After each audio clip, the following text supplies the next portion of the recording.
One man is being victimized by our own government. One man whom they fear, yet who millions love. One man who is willing to take the poison arrows of lawfare. One man whose voice has been taken away by a corrupt judge operating in a corrupt system. One man who has been ridiculed and insulted. One man who refused to back down. One man who refused to back down. One man who refused to back down. One man who stands between us and them. One man that wants to see America protected again. One man who wants to see America prosper again. One man who understands that a man is a man and a woman is a woman. One man who understands and protects the blessing of life. One man who wants to restore American exceptionalism. One man who once again wants to make America that shining city on a hill for all to see. A place where all the people of the world glowingly set their eyes upon. America. One man who unashamedly wants to make America great again. That one man is Donald Trump.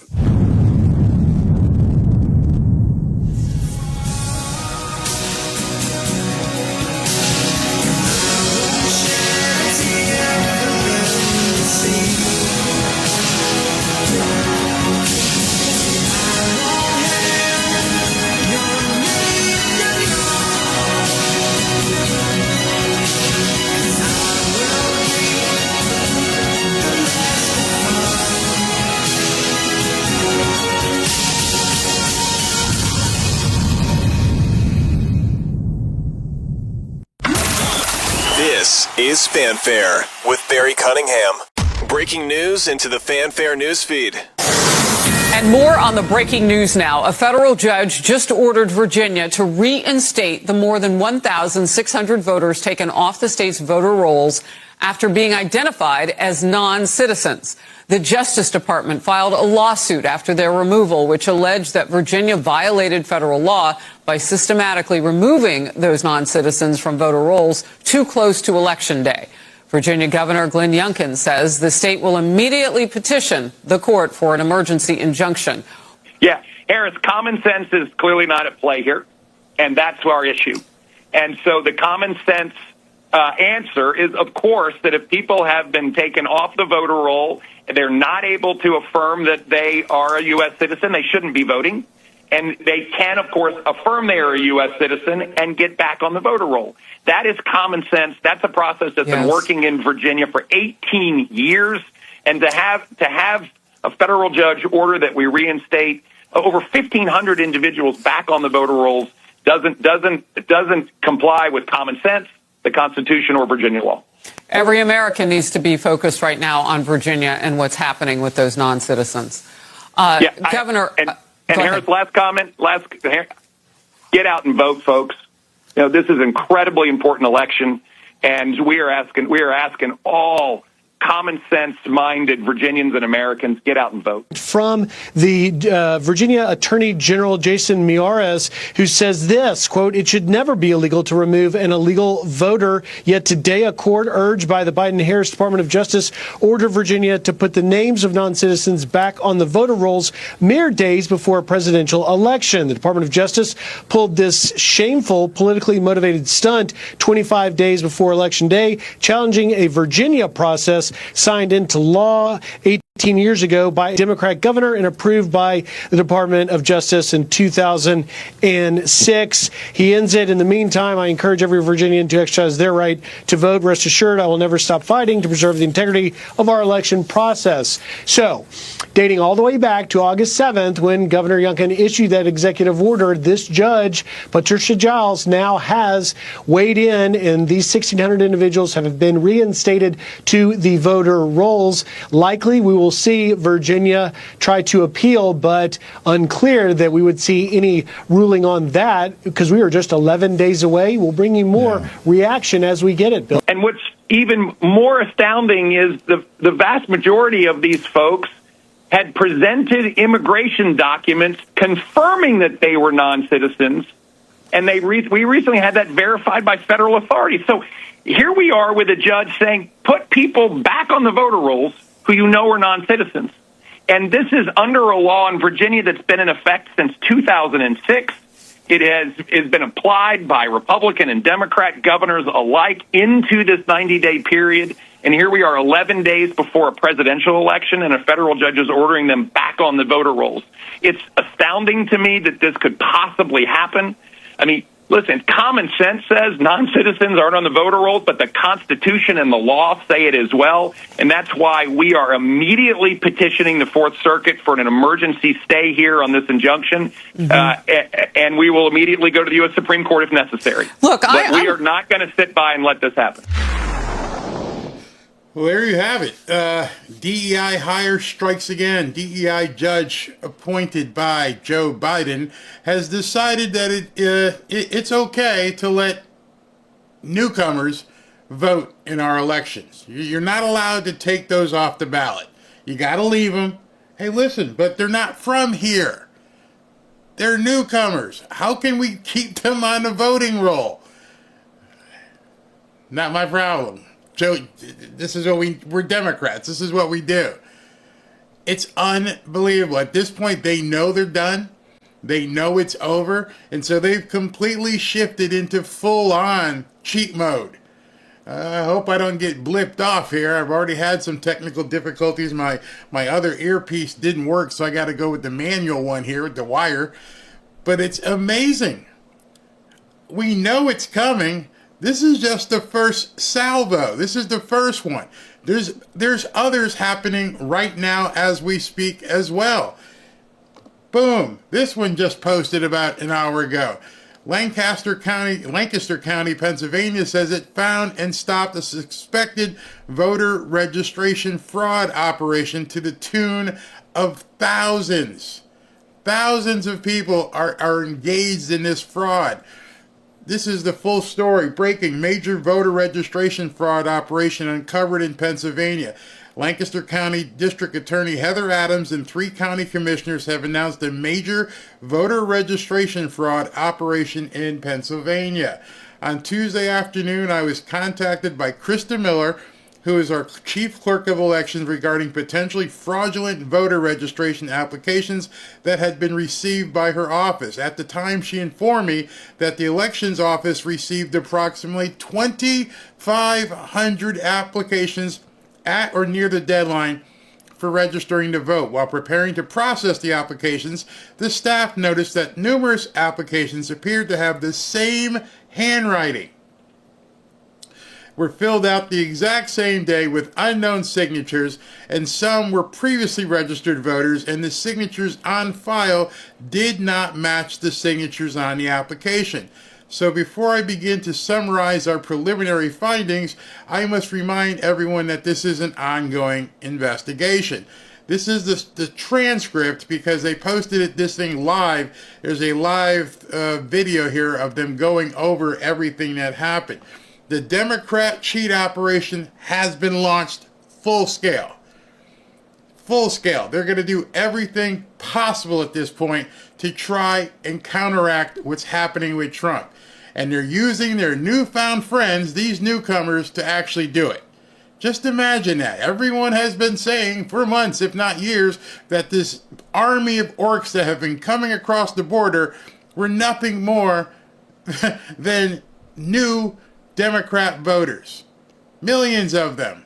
And now they're trying to insert them into elections all across the country. Luckily, some of these things are being found, but talk about weaponization of the DOJ. As you just heard Glenn Youngkin, they have a judge in Virginia that the DOJ went to and said, hey, you got to let this happen. We got to have these votes. Okay, never mind. It's okay. And they're doing it so short of time because this is their modus operandi. They know that the wheels of justice turn slowly. They did it in 2020. They realized, we can just keep stalling and nothing is going to happen in time to stop what's going on.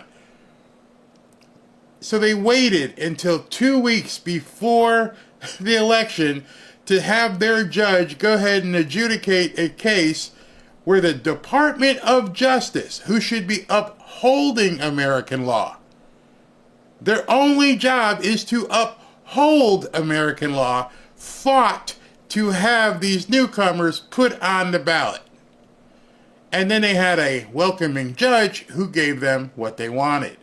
And so now they're going to have to fast track an appeal, get it from the Court of Appeals, depending how long they sit on it. Then they're going to have to take it to the Supreme Court. But by then, who knows? These people may have already voted. How are you going to find them? You're going to have to go search through that. There's some real shenanigans coming up. We knew it was coming. I hope Trump's prepared. We all knew it was coming. Trump himself posted this on Truth Social right afterwards. Sleepy Joe Biden and comrade Kamala Harris ridiculously accused me of wanting to weaponize the Justice Department when they have done all the weaponizing. Now their truly weaponized Department of Injustice and a judge appointed by Joe have ordered the great Commonwealth of Virginia to put non-citizen voters back on the rolls. I would, if I were Trump, I would have rephrased that. They allowed criminals, because that's what they are, they allowed criminals to be put on the voter rolls. This is a totally unacceptable travesty, and Governor Youngkin is absolutely right to appeal this illegal order, and the U.S. Supreme Court will hopefully fix it. Only U.S. citizens should be allowed to vote. Keep fighting, Glenn, and Republicans in Virginia, keep voting early. I will be calling into Glenn's rally with Lara Trump tomorrow morning to talk about this crazy ruling and announce my final stop in Virginia before Election Day. Here it comes.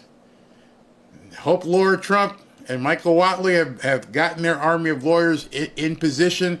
I hope everything that they foresaw, what everybody else foresaw, is like, they're gonna do it. They have no choice. You understand, the Democrat Party has no option but to cheat. There is no way for them to win legally. There is no possible way people want what they want. 83% of Americans, 83% of Americans don't want non-citizens voting in our elections, and they don't care. The Democrats could give a crap. They don't care what the American people think. 83%, that's an overwhelming amount of Americans. That's beyond the average. It's not partisan. That's America. America has said enough of the BS. Stop it. No more of this pushing these newcomers to vote. But the Democrats don't care. Power is more important than the country. That is all they care about. If it means destroying everything, the fabric of America, they are going to do it. They don't care. I want to know, and I'd love to talk to those 17% of people who must be just absolute hardcore communists. They must not care either. They must just say, you know what, let's tear down this country. Let's go ahead and do what we need to do. It doesn't matter. I don't like America anyway. That's who these people must be. They must be people who just don't give a crap about the livelihood of their family and friends. We are on the precipice of a huge victory, and these people aren't going to go out without a fight. They don't care what the election results are going to say. They don't care that she's being beat like a redheaded stepchild. They don't care. They're just starting.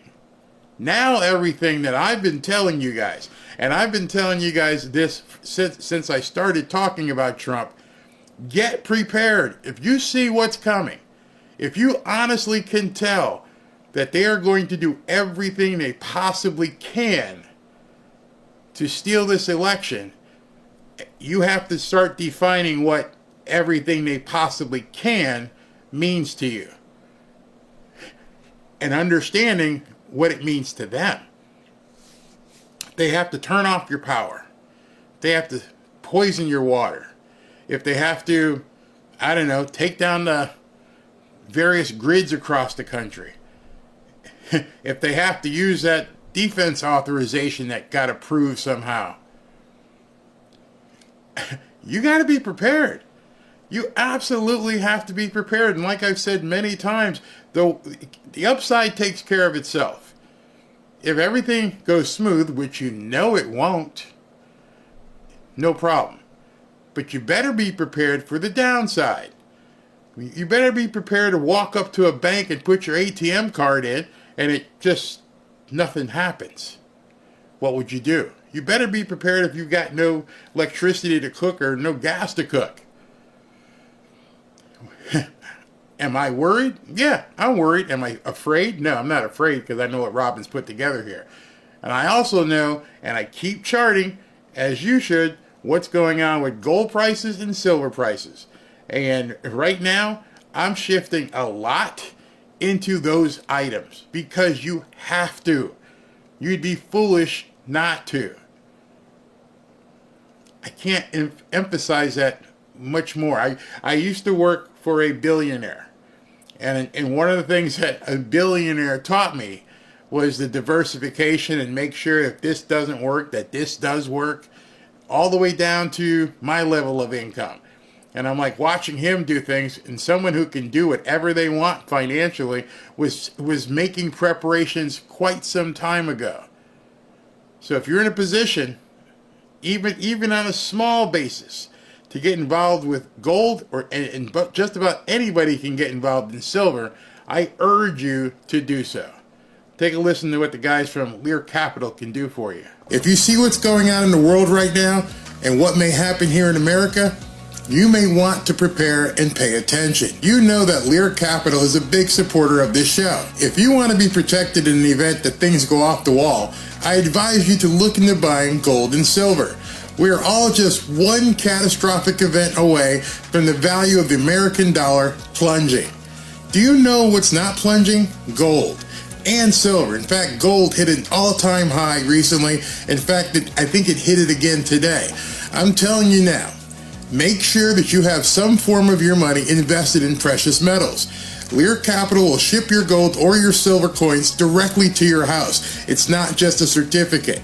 You can store them in your gun safe, or you can store them off-site in a 24-hour protected facility. It's totally up to you.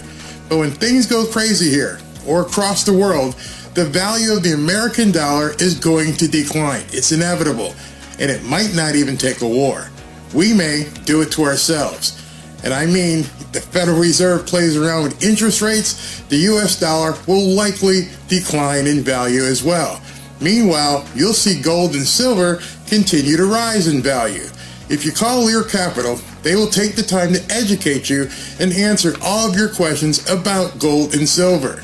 Just give them a call at 800-601-5430 or go to Learberry, that's me, Learberry.com, to download your free de-dollarization report. You should know that Lear Capital is an American company. If you call them today, you'll be speaking with people right here in the United States. Now is the time to take action. Don't wait until after the election.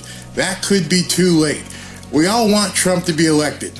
But if he isn't, or if they find a way to steal it, you'd better be prepared. Call 800-601-5430 or go to Learberry.com. And when you call, ask them how you can get up to $15,000 in bonus gold with a qualifying purchase. There's absolutely no obligation to buy anything. Just free information on protecting your hard-earned dollars with gold and silver. You know, when you think about it, you're actually not buying anything. You're simply going to be exchanging dollars for gold, moving currency. Give them a call today. Tell them Barry sent you. You know, when I run that and I try to educate you, I'm not trying to sell you, I'm trying to educate you. And I see somebody who writes that, Scott, and says, who has money for gold, Barry? Not everyone has your money. Which is kind of a hard statement to make because you don't know what I have. What you do know, or what you probably should know, is at this point, you could also buy silver. And silver is $33 and I think 80 cents an ounce right now. $33. You don't have to spend the $2,700 or $2,800 an ounce on gold. You can buy silver for like 33 bucks. So pretty much anybody can afford to start hedging their dollars in silver. And so when you say you can't afford something, what I really, really want to impart on you is that you're not buying something. See, a lot of people think they're buying something and it's you're spending the money. No, you're just exchanging something for something else. You're still going to have your $33. You're just converting it from paper to silver or gold. If you go to the store and buy a cell phone, you're spending that money, you get a cell phone that's not going to be worth what you paid for it. That money's gone. You go to the grocery store, it's gone. You buy a piece of silver or a piece of gold, and you're going to have that, and it's basically transactional in nature. So I'm just looking to educate people. Whether you feel like you can't afford it or not, that's a personal decision that you have to make. And I understand. If you feel like it's beyond something that you can do, I understand that fully. I'm not trying to sell anybody. I'm trying to show you what you can do to protect yourself.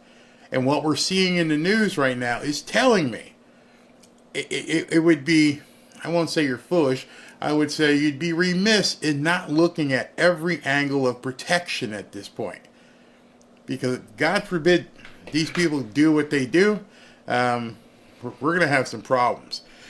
Get some farm animals. We're all going to die. I'm not saying anybody's going to die. I hope this backfires so bad on them and good common sense voters turn to Trump because of it. We need a big win.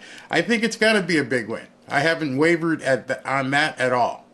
I don't think they're going to have enough of these newcomers who can slide through the cracks. They're going to try it every way they can. I just don't think they're going to be able to pull it off. That's why I felt so confident. Where I'm not as confident is what they'll do when they can't pull it off. See, there's a difference between saying, oh man, they might steal it. I don't think they can really steal it. I think they're going to try. My concern, and my concern for all of us, is what they will do when they fail. That's the part that's concerning to me.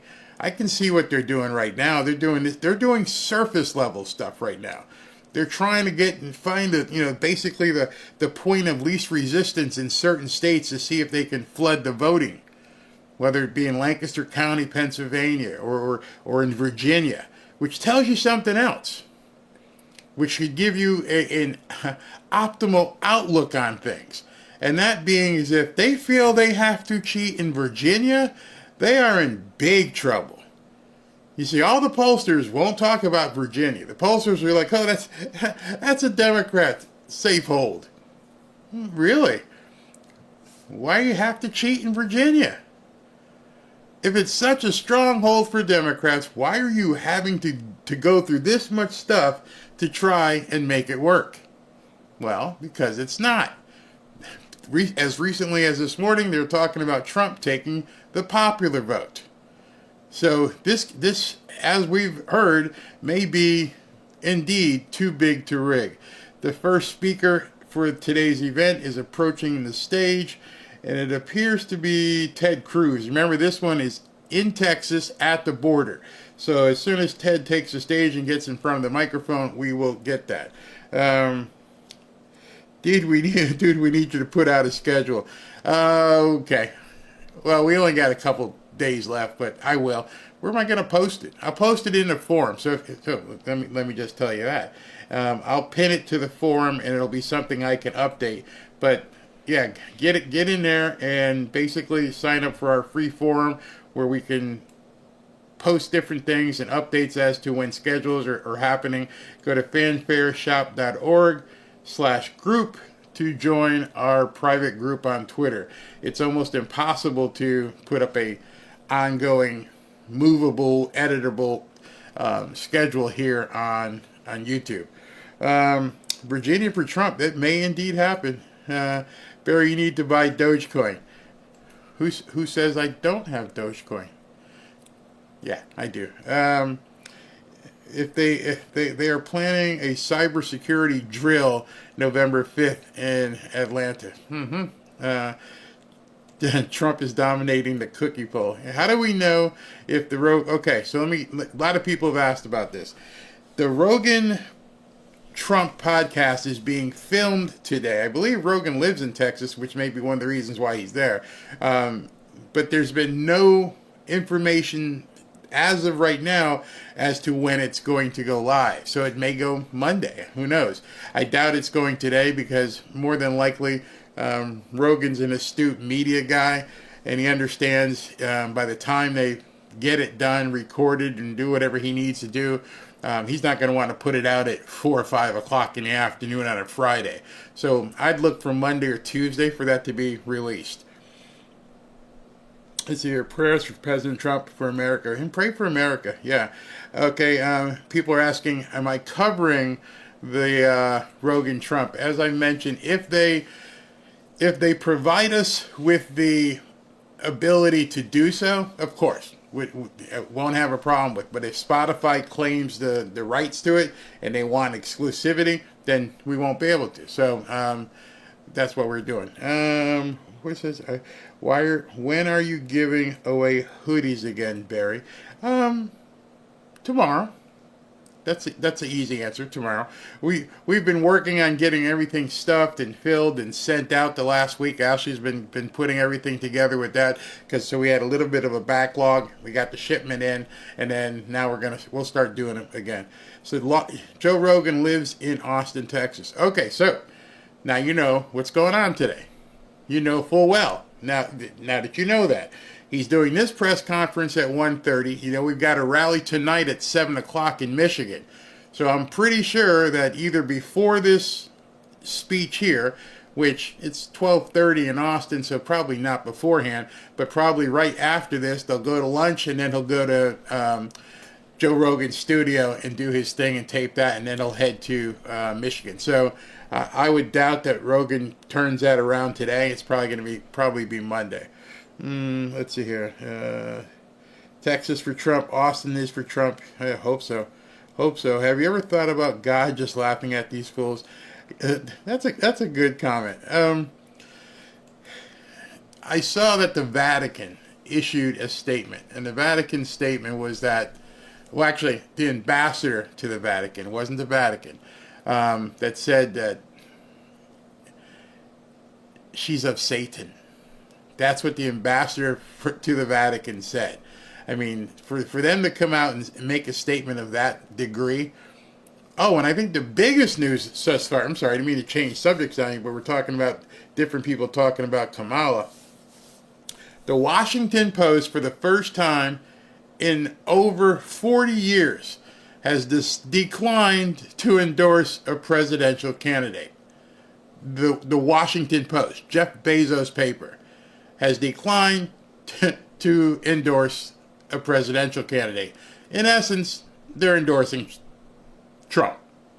So you got two of the biggest newspapers in the country, the Los Angeles Times and the Washington Post, who both stepped off and went, we're going to sit this one out. We're not going to say Trump, but we're going to sit this one out and not endorse Kamala. She's got to be seething, absolutely seething. And her numbers just continue. I mean, just continue to tank. It's at one point, I think he hit 30 overnight. Let me see where he is. Oh, all right. Let me show it to you then. As of right now, on the poly market scale, look at this. Look at this. Boom. Shakalaka. Boom. 31-point differential. 65.5 to 34.7. Wow, wow, wow. They got nothing. They've got absolutely nothing. For all intents and purposes, this thing is really over. Even with I saw some numbers today that early voting in Nevada, he's killing her.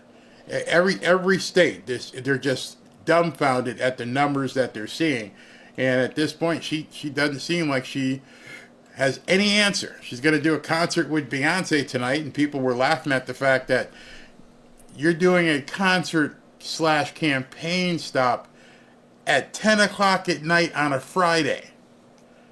Who in the hell is going to see that? I don't care if Beyonce is performing at your thing. No one's going to see it. No one's going to turn. I've told you guys many times, I watch how Trump times his things. He's got 1:30 today. He's got 7 o'clock tonight. Tomorrow he's at the football game. And doing a rally. It's crazy. She's done. She's got Nimrods running her campaign. Yep, Michigan tonight is in Traverse, Michigan. There are over 4 million people that have voted in Texas, Arizona, and I believe Georgia have the highest turnout. I sound like a broken record. I mean, I've been telling you guys for quite some time, landslide on the way. I think you're beginning to see it. Beyonce got the call. She's wasting her time now. Time for her to throw in the towel. The only reason why she's not wasting her time is because now we got to see what their gamesmanship will be. What exactly are they going to do to wreak havoc? And I don't know if you know this. Her last campaign event is she's going to hold it at the same spot where Trump gave his speech that they say incentivized January 6th. So the only two things she has she doesn't have anything that she's telling the American people that I'm going to do this good for you, I'm going to do that good for you, I'm going to help your life this way for you. The only thing she's doing right now is calling Trump Adolf, and she's going to reenact January 6th. I'm surprised they're not going to have people with ropes showing them scaling. We're going to do a full reenactment like it's some Civil War reenactment. Like anybody cares. Nobody cares, man. You've got nothing valid to tell anybody. You obviously can't answer questions. And so next week or so, you're going to reenact January 6th and do a speech there? Good luck. Good luck with that. Nobody cares.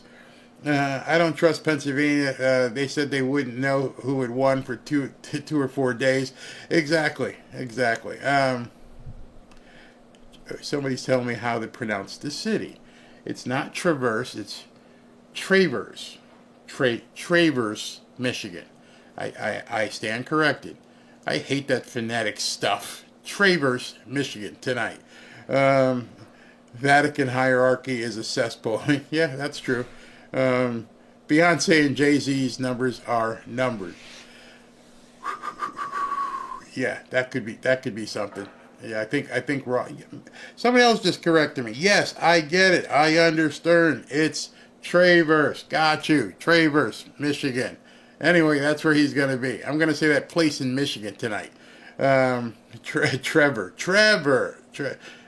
Guys, you guys are killing me. You're actually killing me. Beyonce is only doing it for the money.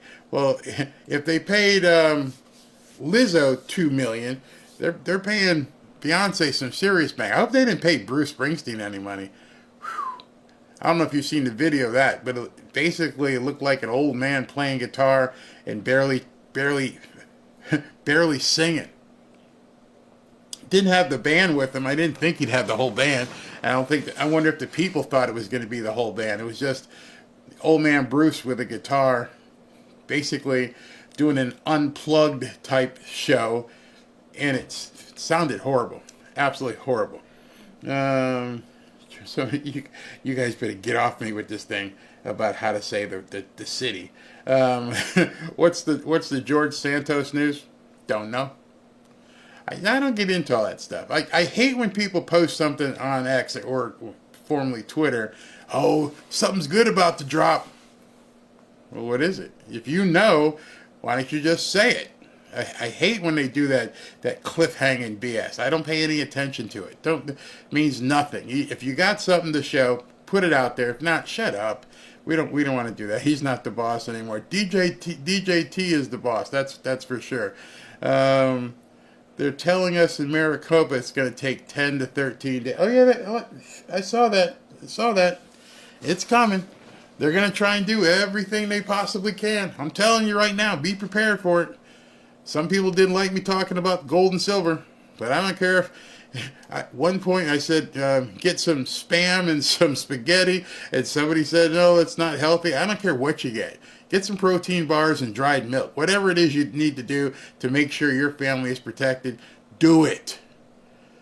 Do it. I think Ashley's planning a X-Space next week where people are going to talk about prepping and stuff and getting ready.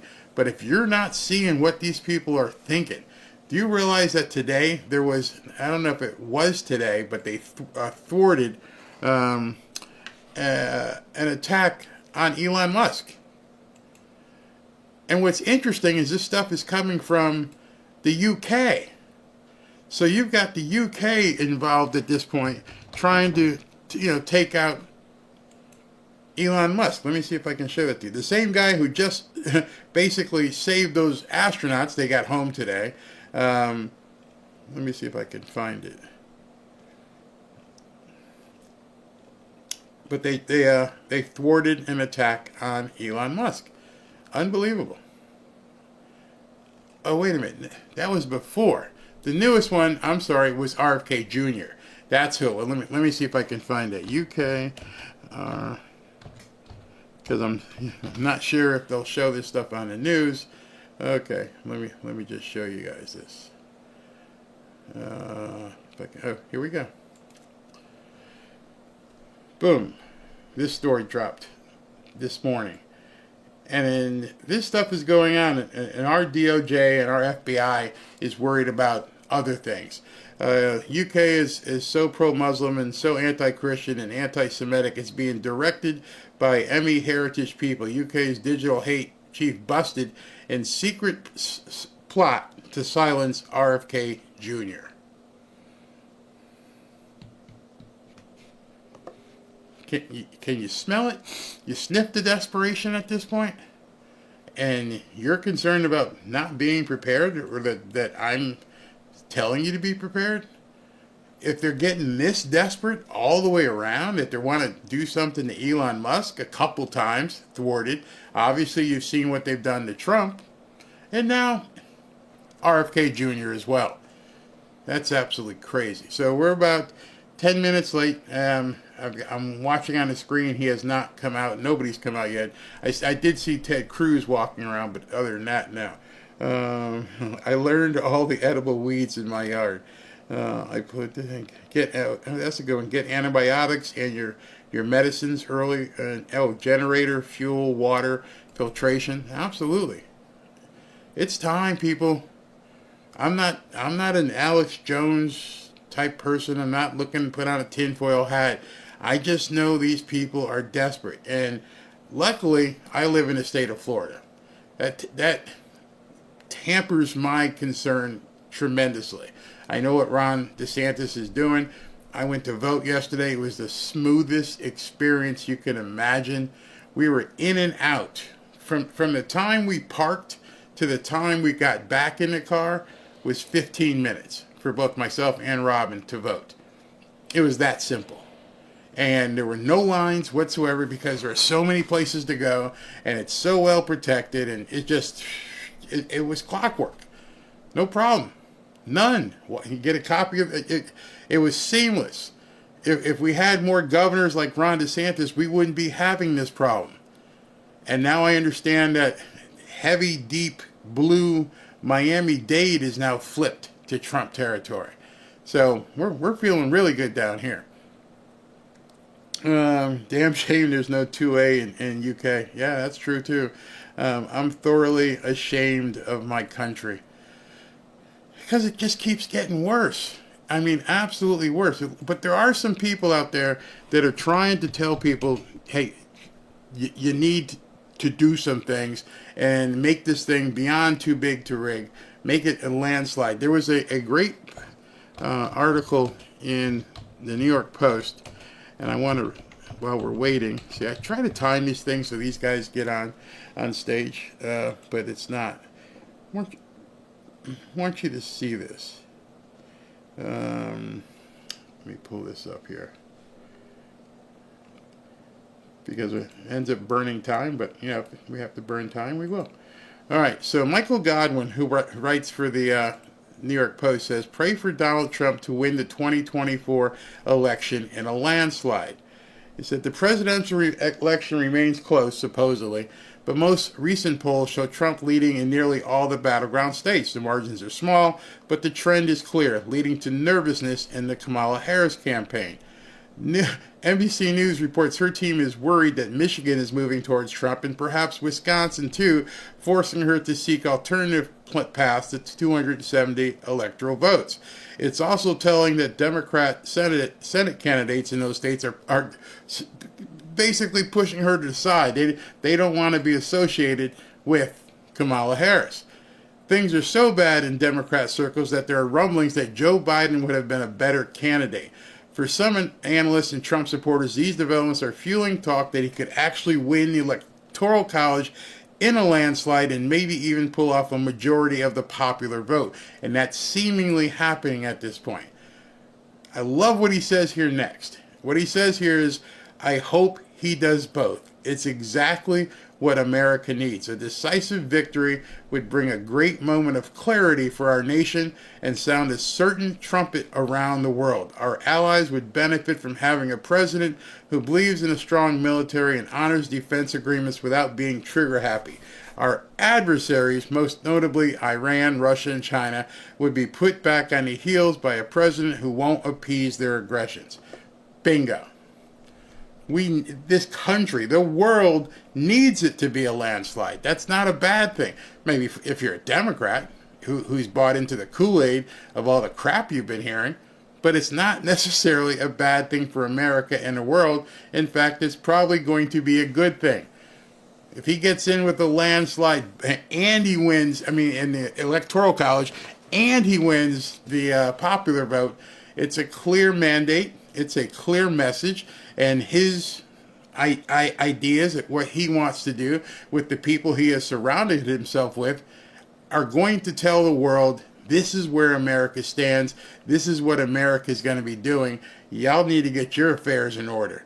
No, we're not writing checks to every single little country that wants America to fund something for them so that some ambassador or contractor that's working with you or some lobbyist can get a kickback. Gravy train's over. It's America first. And I think that's what we're working at, and I think that's what has everybody freaked out. What I really think, personally, some people have asked me, so Barry, what do you think is going on? Well, I personally think that the whole, how can I say this without getting myself in trouble? I think a lot of the things that people have heard about certain lists are indeed true. I saw something with Tucker today, and Tucker did an interview on Joe Rogan, and in that interview, he talks about having talked to some people, a good friend of his who's in the Senate, and he goes, "What is wrong with these people? Are they really that stupid, or are they controlled?" And the guy told him they were controlled. It's like, how the hell could you be controlled? Well, you've done some shady things in your background. And they all know what those shady things are. And your pride, that is what's wrong. Pride is keeping this country from being what it could be. Everybody makes mistakes. Some of us have made bigger mistakes than others. Some of them have made heinous mistakes that they don't possibly want the public to find out. If we have that ultimate cleansing, it's going to be painful. People are going to be embarrassed. People are probably going to jump out windows. People are probably going to find different ways to disappear. But at some point, that cleansing is needed Because as long as certain three-letter agencies have the control to blackmail you and control you and determine what you're going to do because you're terrified of your indiscretions being made public, we don't have a functional government. And if they've installed these people because of their indiscretions, that makes it even worse, which means they did it on the front end with the cheat, got this person in they knew has been doing bad stuff, and then now they control that person, and they, here's some money, just shut up and do what we tell you to do, and keep doing it. I mean, think to yourself for a second, some of the stuff that you know on the surface, you don't even have to dig deep. You know for a fact that Dianne Feinstein had a Chinese spy in her operation. Nothing happened. Nothing. You know that Eric Swalwell, who's still in government, was sleeping with a Chinese spy. Nothing's happened. And we could go on and on and on. And these people are still in place, supposedly a part of our government.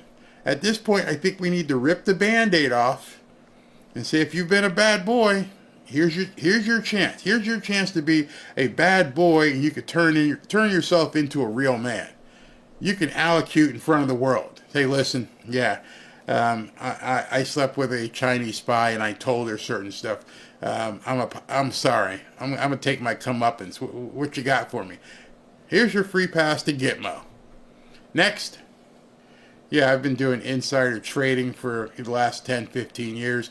I've made about 12, 15 million. Here's your pass to Gitmo. By the way, pay this fee. I think it would be that bad.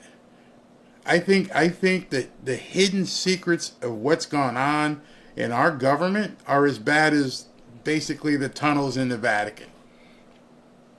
When you start going through the bad checks back in the 90s, and you go through the sexual harassment settlements, and then you go through the list of the various parties and airplane trips to the island, and you start going through all this stuff, I think it would be an expungement of Congress. And that's not even the stuff that other people have done behind closed doors that they don't want people to know. And some of it may not even be that bad. But because they're afraid of their pride being put on the line, it terrifies them. Maybe it's as simple as some congressman lives an alternative lifestyle. Maybe he wears women's clothes. It doesn't necessarily mean he traveled to that island, but he doesn't want anybody to know. Or maybe, he bought some hookers, but he doesn't want anybody to know because he's a proud person. Pride, I think, is going to cause many of these people to have a fall. Meanwhile, you put Donald Trump up on trial and you laid him bare in front of the world and you brought out hookers and everybody else and porn stars and everything. And this man, he's still standing. Why is that? Why is that not a model that some of these people can say, you know what? I'm not going to be blackmailed anymore. Yeah, I'm done with it. Yeah, I slept with a goat. Yeah, I was bad. Yeah, I made a mistake. I was in college. I was drunk. I think the American people would be a lot more forgiving than watching you go on for 10 or 15 or 20 years in Congress being a tool, a complete puppet. Your pride is stopping you. And I'm telling you, I feel very confident that many of those men in Congress did things that we wouldn't even really have that big a deal about anymore, but it's embarrassing to them. Maybe XYZ Joe didn't pay his taxes. Okay, you're ashamed of that. Or you cheated on your wife, or you beat your wife, or you did this, or you did that. And you've made it so much worse because you won't be truthful. And now these guys own you. They completely own you. You can't do nothing because they have a secret that supposedly you don't want anyone in the world to know that you did. And then you don't realize, hey man, if you had just owned up to it, it's bad, but we probably could have just moved on. I had a friend who went to a fraternity house, and he wasn't supposed to tell me the ritual of being in this fraternity. And the ritual was they do something with you, and then they catch you doing something. And once they've got you into it, they're gonna kick you out the fraternity because you've done something so bad. And they bring you to the Grand Poobah, and he talks to you, and then the Grand Poobah tells you, okay, here's what we're gonna do. We're gonna bring you down in front of the Brotherhood.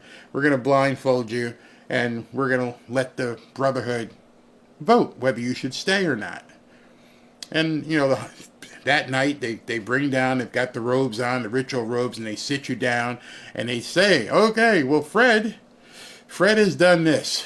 Should we ban him from the fraternity?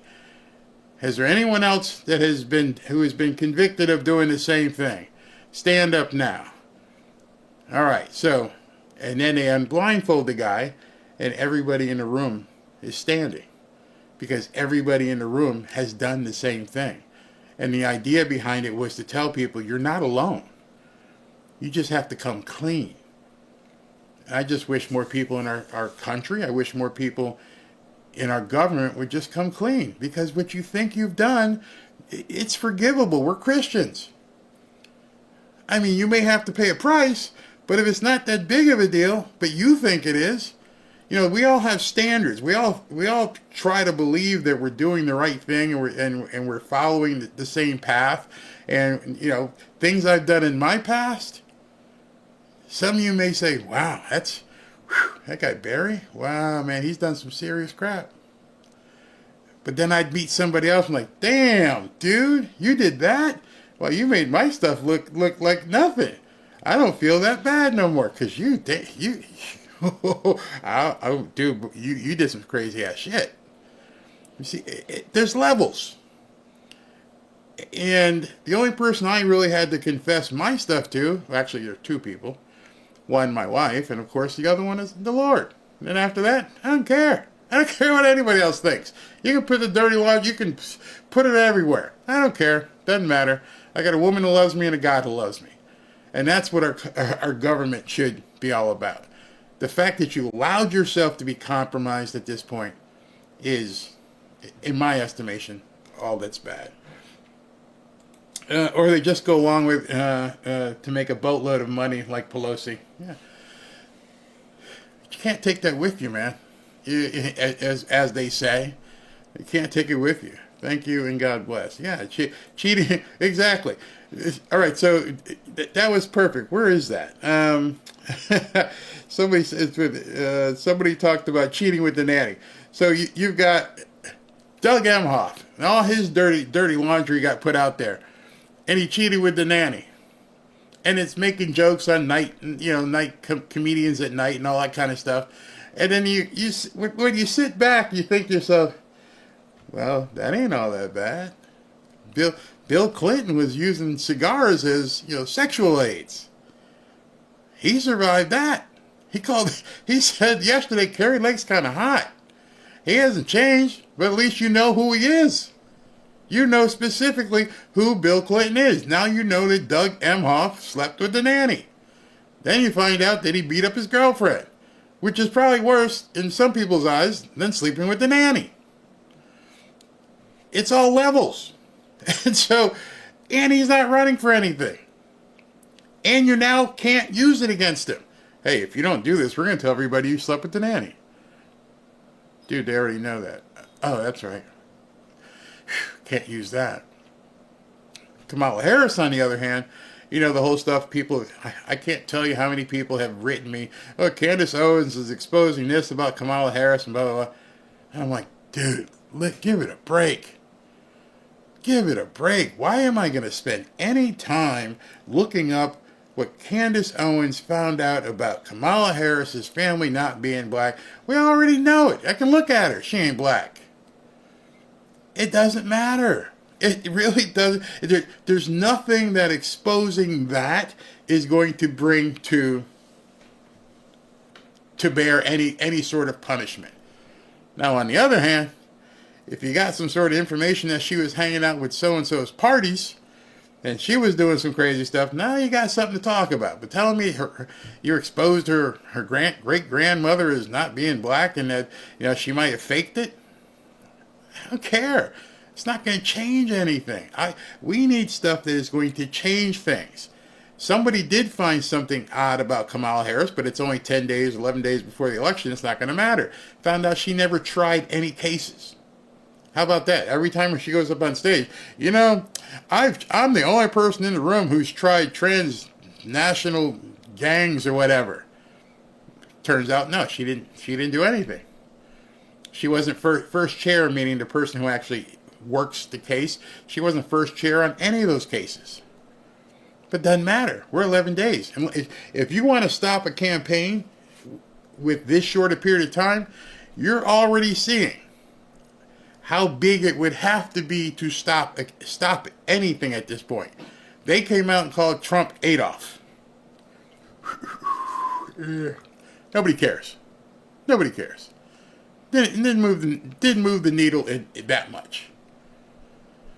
It has to literally be a numbing bombshell, and we know there's no numbing bombshell against Trump at this point because for the last 8 years you've done nothing but drive this guy crazy with every lawsuit possible. There's nothing there.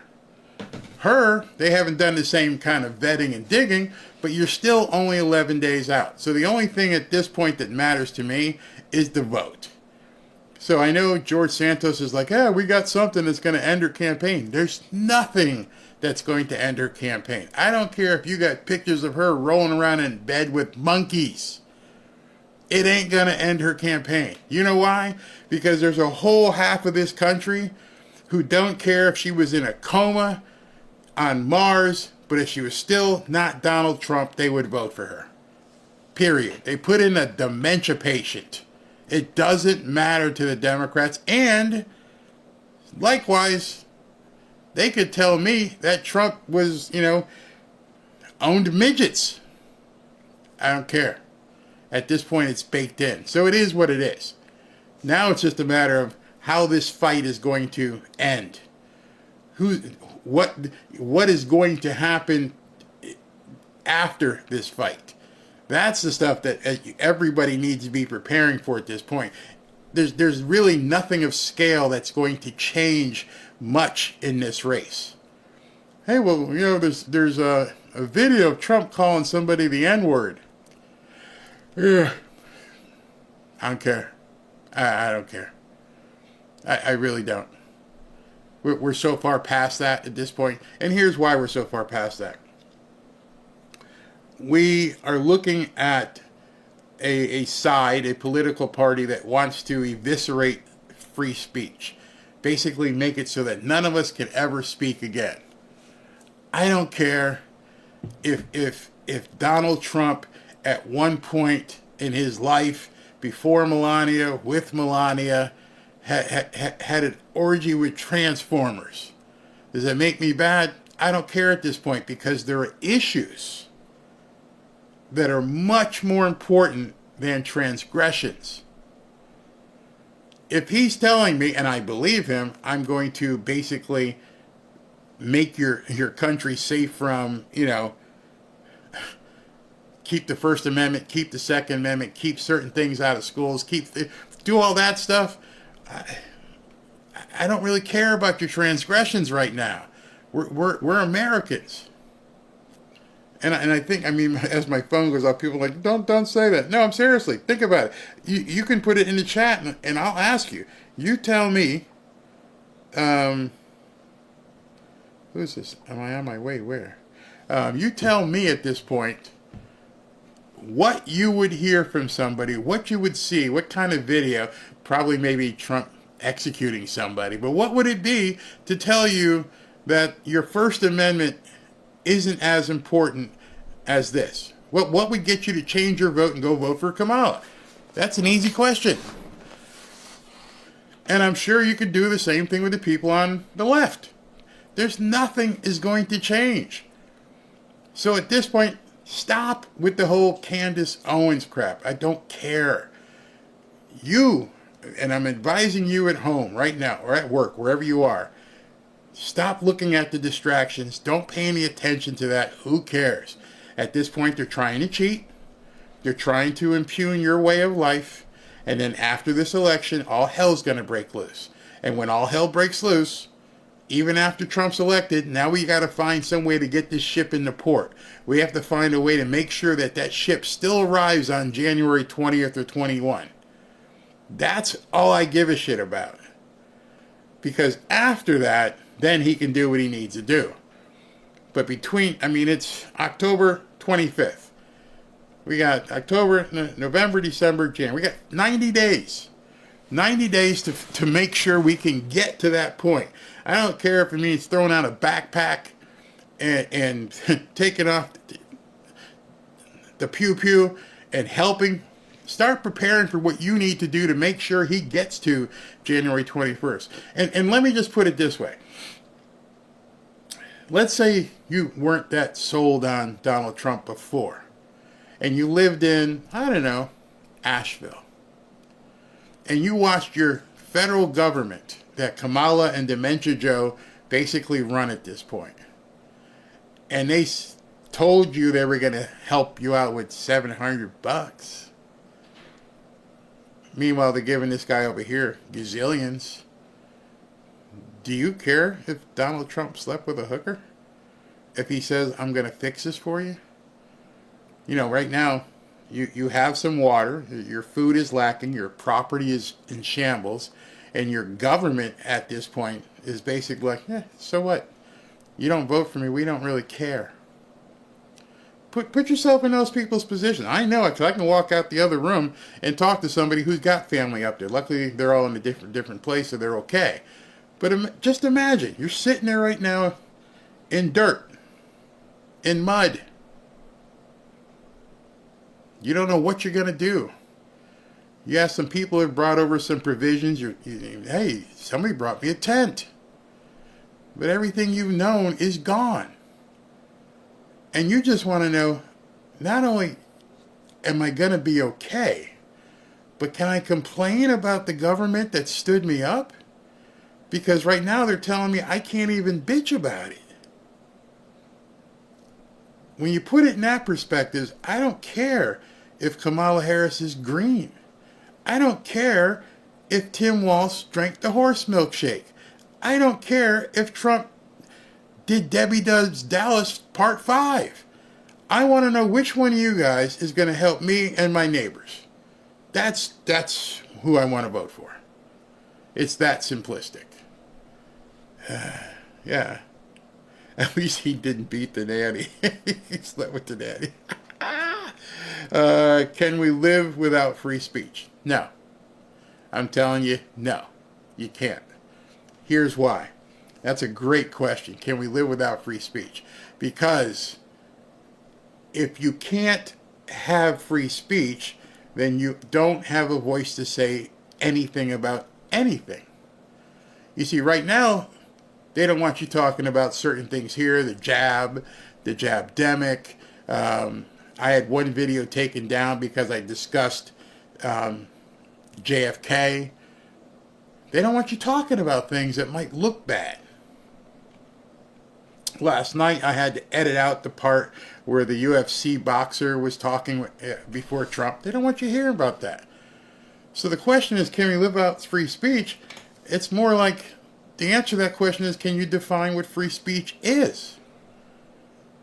Because it's going to keep changing when they say, not only do we not want you talking about this, we don't want you watching this television show.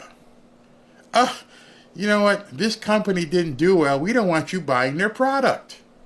What do you mean? I want to buy Lay's potato chips. No, Lay's is no longer a potato chip company that we approve of.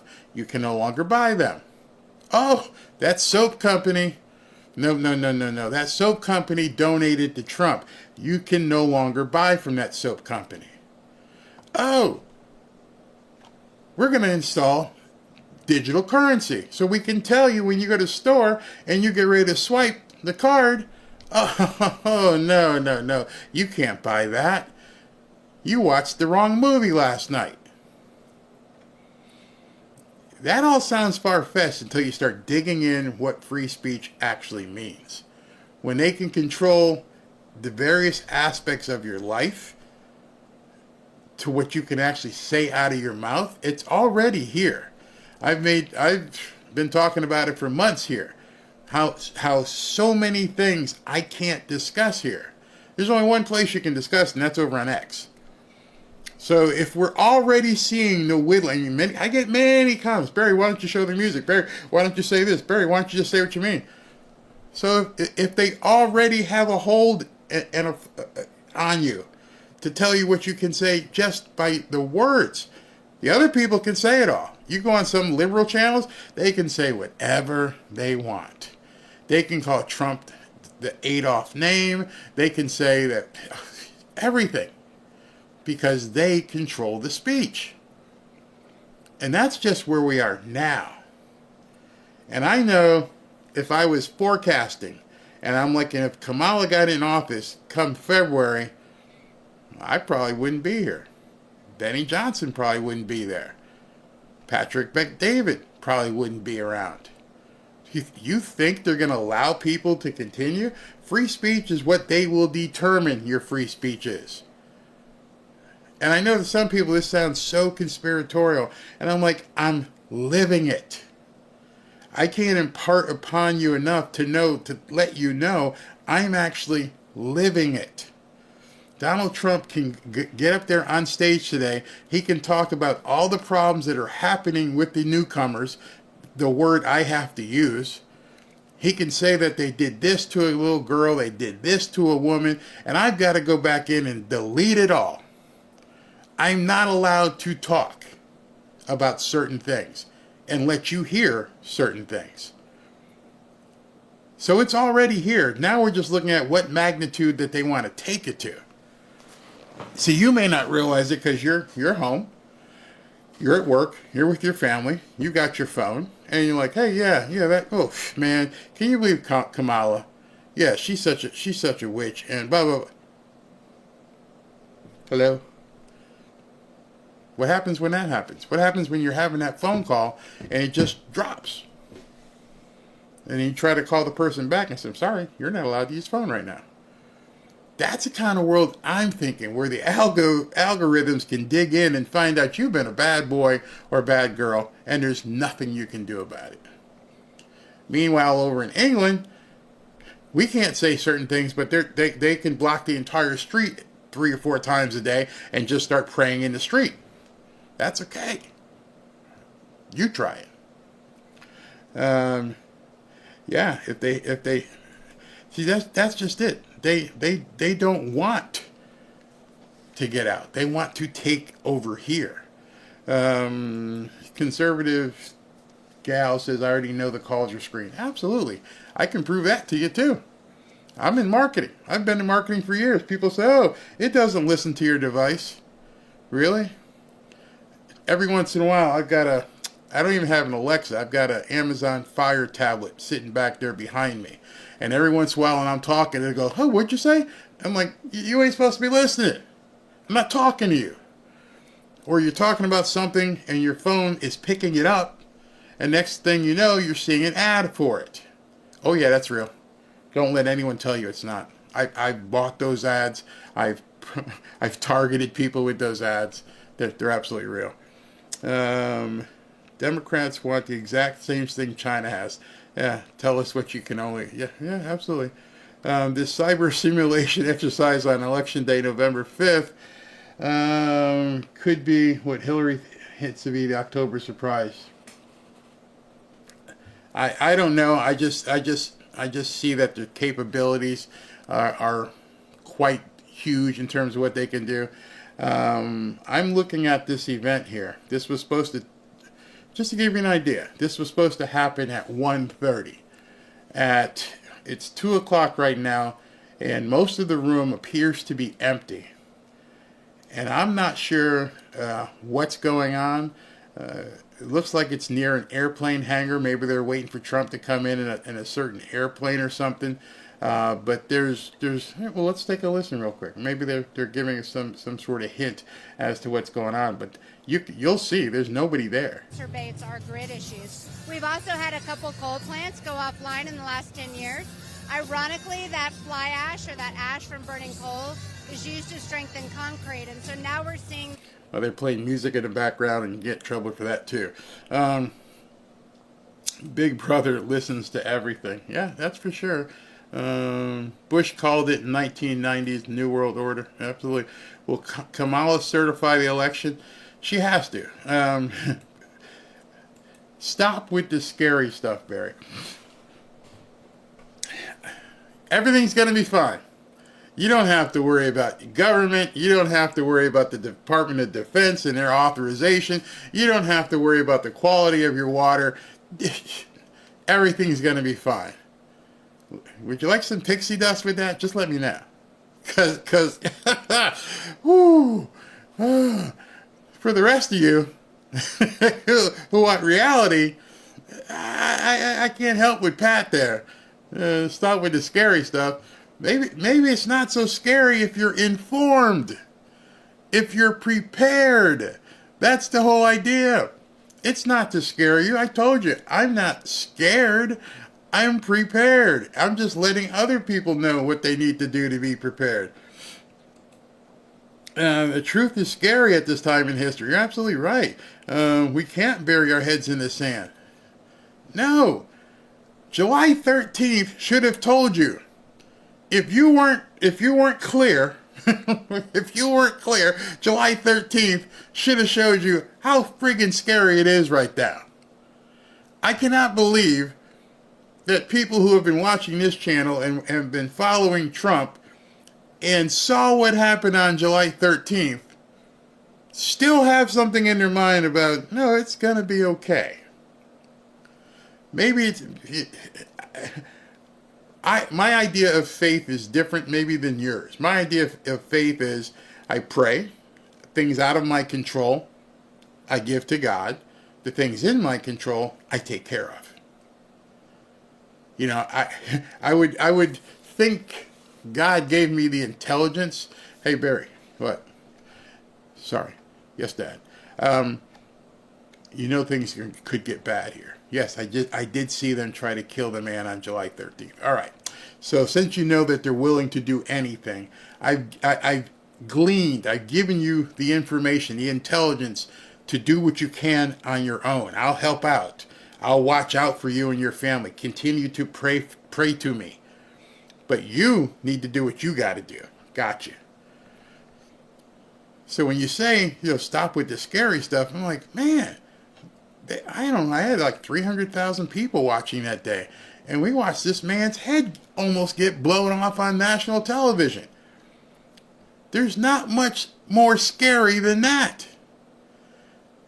As he said, he turned his head to look at that chart. Do you realize, talking about stop with the scary stuff, it was a jovial crowd. We were all happy. It was a great event. I want you to just think to yourself. And this is what may be very scary. I just want you to think, close your eyes and think of this image. We're all watching that event. And we're jovial and we're talking and high-fiving. Hey, this is fantastic. And then in an instant, you would have seen this man's head get exploded. How would you have felt then? See, it was scary enough to see what happens, and it was scary enough to see him go down, and it was scary enough to see the entire thing, whatever happened ensue, and it was scary to see him whisked away, and we were wondering how he was at the hospital. You wouldn't have had to wonder. There would have been no head. How would you have felt then about him, his family, and this country? See, I don't think enough people have really, really looked at that and said you would have seen something so traumatic on live TV right in front of your face. You would never have been able to recover mentally from it. Many people anyways. That vision would have been in your head forever. you would never again say, stop with the scary stuff. And how do I know this? Because my mom told me what she felt when JFK got killed. And she remembered that well until, basically the day she died. Talk to some people who saw that happen. You think RFK Jr. doesn't remember specifically what his family went through? I don't think when you say stop with the scary stuff that you understand the capabilities of your government. That's scary. One of my favorite movie, The Godfather. Godfathers, all of them. And you remember the scene when Kate and Michael were walking after he had come back from Italy, and Michael turns to Kate and said, I'm going to go legit. And he goes, my family, we're going to go legit. And he goes, we're just like any other businessman. And her response to him was, well, other businessmen and senators don't have people killed, Michael. And he's like, who's being naive now? I can't believe I remember that entire exchange. Go back and watch that. Maybe that just sat in my head for years, decades. And I just went, that was just such a compelling exchange. Senators and businessmen don't have people killed, Michael. Who's being naive now? Who's being naive now to think that what our government is or isn't capable of? Yeah, and we would have, July 13th scared the absolute hell out of me. It scared the hell out of me, and it should have woken up a lot of people. We remember that in Texas. It was terrifying. Yeah. I have to drive this truck, so I'm going to try and stay away from bigger cities at least 1,500 miles from the house until November 18th, unless it gets really bad. When I have to cover this amount of time, and there's no explanation why, that's the kind of stuff that gets my mind thinking too. Like, why is he late? Why haven't they started the other speakers yet? What's going on? Nobody here looks like they're troubled, and they keep showing like the entrance. Here, let me show you. This is the entrance. They keep along with you. Twitter, Social Truth, donation. All right, we're on every social. So we're seeing limos pull up now. So the whole motorcade is coming in. That's got to be Trump's motorcade, because there wouldn't be that many vehicles securing. So, there's the sniper crew and communications. So that's Trump's motorcade coming in right now, as you see. And he's probably in that one. Obviously, it's pulling up right to the door. But what caused him to be late? So that whole huge motorcade is still coming in of black SUVs and Secret Service, and here comes the Secret Service into the building. Don't know why the previous speakers didn't speak, but there he is. There he is. He shows up. Notice he didn't come from that vehicle that pulled up right in front of the door. That was extremely interesting to me. Was that a decoy? I don't know. But he came out of a different vehicle than the one that pulled up to the door. Anyway, he's here finally. I don't know how long this is supposed to last, but the press is ready. Everyone's taking pictures. And he's gotten there safely. All these people were waiting. Let me see if they're playing music, or can I go to it? Yep, they're playing his song, obviously. And he's there. These people in black are all border security, so we're understanding that today's speech is about border security and what has happened with all these newcomers. I'm pretty sure he'll talk tonight, talk this afternoon about what happened in Virginia in terms of them basically letting people vote who aren't from here. And again, I don't mean to upset anybody by telling you, some of the things in regards to be careful. I just think you just need to be careful. That's all I'm saying. I'm not trying to make you afraid. I'm just trying to just let you know what could happen, and I don't want you to be caught with your pants down. That's the only reason.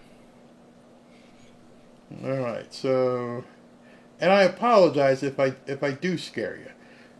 I'm trying to be your friend. I'm trying to be there so that, you know, you can get told the truth, and you have other people here that you can speak with as well. You know, those of us who have gone through things. I'm just trying to be a sounding board for you and let you know. I'm not telling you what to do. I hope you're fine, and if it's fine, then no big deal. I definitely don't want to scare anybody. But anyway, he's about to talk, and we'll get through this press conference and see what goes on. Yeah, it's nothing about scare. I don't have that interpersonal relationship with you to scare you. I just know, and I think everybody should remember what happened on July 13th and what these people are now going to be capable of doing. That's the man who basically at this point is we have to worry about. All right. Well, thank you very much, everybody. It's an honor. This is an honor, and I want to thank the people behind me because they have done an incredible job under very adverse conditions, I have to say. And they're very special people. Very special. Congratulations to Paul. He gave a speech last week, which was incredible. I mean, they endorsed me, so I have to think it was incredible. So thank you all very much. It's a great group of people. They love our country. Before we begin, I want to address the unconstitutional decision issued today by a radical judge appointed by Biden, and it just came down in Virginia, illegally allowing non-citizens to vote in our elections. In fact, a poll came out, 87% of the people disagree, so that's pretty good amount, isn't it, Ted, huh? The outrageous decision goes against the very bedrock of our democracy, and thankfully, Virginia Governor Glenn Youngkin, who's doing a terrific job, is working hard to fix this problem. They found thousands of illegal votes, and the judge said, you didn't do it in a timely fashion. They did it a long time ago. As legal scholar Andy McCarthy just said, and very correctly, how can non-citizens be allowed on the voter rolls if their voting is a federal crime? Constitutional law professor Jonathan Turley, two great guys, by the way, also notes that it is a crime to be a non-citizen voter. Removing illegal voters off the voting rolls should be a big priority for this country, and yet instead we're scorned by a judge. This is blatantly un-American, and it's election interference, and Kamala Harris is behind it very much. And so I just wanted to bring that to your attention, and obviously, I mean, it's up to the governor of Virginia, Glenn Youngkin, but I assume they're going to be appealing it. I think he's going to. And they feel very strongly about it, so we'll see how it goes. But you have to get the confidence going for elections when you have decisions coming down like that where they allow people to vote that blatantly aren't qualified to vote. It's pretty sad for our country. We have enough problems with the elections. It's about confidence. We're here today in the great state of Texas, which I like it.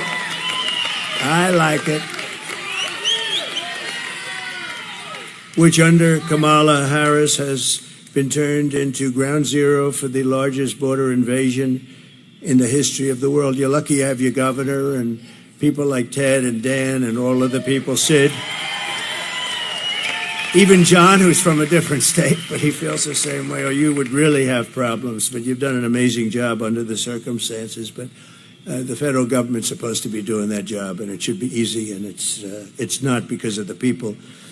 But over the past 4 years, this state has become Kamala's staging ground to import her army of migrant gangs and illegal alien criminals into every state in America, and every state's a border state. You've heard that. It's true. Paving a trail of bloodshed, suffering, and death all across our land, and it's only getting worse. It's just incredible when you look at the numbers. 21 million people at least during this 3.5-year period, and many of them, as you know, are murderers, drug dealers, people from jails are They're letting their people out of jails and bringing them right into our country. We're like a dumping ground. What Kamala Harris has done on our border is cruel, it's vile, and it's absolutely heartless. Her policy of importing migrant gangs is a crime against our country. It's actually a crime against humanity, and her abolition of our border should disqualify her for even running. I mean, I don't know how you can run for the president of the United States and allow people to pour into our country. And we're talking about seriously criminal people, many of these people, and they come from all over the world. It's not just South America. They're coming in from Africa. They're coming in from the Middle East. The Congo, that's a hot place right now. A lot of people coming in from prisons in the Congo. They're coming into our country. It's not even believable, actually, when you think, you're standing up here, you're saying this stuff, John Barrasso, but you're saying this, and you say to yourself, is it even believable? It's sort of like, actually in a smaller way, but still very important, men playing in women's sports. Who would want that? But, 10 years ago, you would never say that. And then you have the transgender operations all over the place. And you're saying this, and you have parental guidance. And we want our child to be parentally guided. And you have to make apologies for the fact that they're not. But they're going to be, and we're going to bring that back. We want our parents. But, if you go back 10 years or 15 years ago, if you ever made a speech like that, they'd say, this guy's crazy. What is he talking about? Those things would never happen, and they didn't happen until a certain time ago with the radical left. No person who is responsible for so much bloodshed on our own soil can ever be allowed to become president of the United States. And I think she's coming here today. She doesn't want to go to a swing state because she's losing so badly in those states. So she decided to come to Texas, and I'm sure she'll be treated very nicely. Today, she picked the wrong place. I think she picked the wrong place. What do I know about politics? I haven't done it that long, actually. But today, Kamala is here in Texas to rub shoulders with woke celebrities. Isn't that exciting? But she's not going to meet with any of the victims of migrant crime. While she's here, we have many of them right here, the families, we have many of them, and they're incredible people, what they've gone through, the hell that they've gone through, and will continue to go through, unfortunately. She'll not speak to the grieving mothers from whom she has stolen the brightest light in their lives. She was in charge of this border, and she doesn't like being called border czar anymore. She didn't mind it almost 4 years ago, but now she doesn't like it. But you don't need that term. She was in charge of the border. She never came here, and she never made one call to these people behind me or anybody in the group. Not one call. She's in charge. She deals with Border Patrol. She hasn't made, Paul, not one call in 4 years. So we're joined today by a Texas mom, Alexis Nungary from Houston, a great woman. This past June, thank you. Great one. Where is Alexis? Where is she? Come up here, Alexis. Come up here. So this past June, Alexis's 12-year-old daughter, her precious angel, as you say, Jocelyn. We all called her that. We feel we know Jocelyn, and she's had a big impact, Alexis. You know that, right? She's had a big impact. Walked to a nearby convenience store. Jocelyn was kidnapped, tied up, assaulted, and I'm not going any further than that. I'm standing with the mother, and horrible things happened to her, to that young, beautiful girl. And the animals arrested for Jocelyn's barbaric murder are 2 illegal aliens believed to be members of the savage Venezuelan prison gang known as Tren de Aragua. And they're all over the place now. They're all over our country. They were in Aurora, but Aurora's now the least of it. They've taken over buildings in Aurora. The government, a radical left Democrat, weak person, doesn't know quite what to do. He's always got a big mouth when he talks about other things, but he has no idea what to do. And they have weapons of military grade. You say, how did they get those weapons? These monsters were in Border Patrol custody, but under a program Kamala Harris created to abolish detention for fighting-aged men, whatever that means, and give them free and automatic entry into the United States. The killers were released into our country, and Alexis, we cannot begin to imagine your pain. And if you'd like to say a few words, would you like to? Would you? Thank you. Thank you, Doug.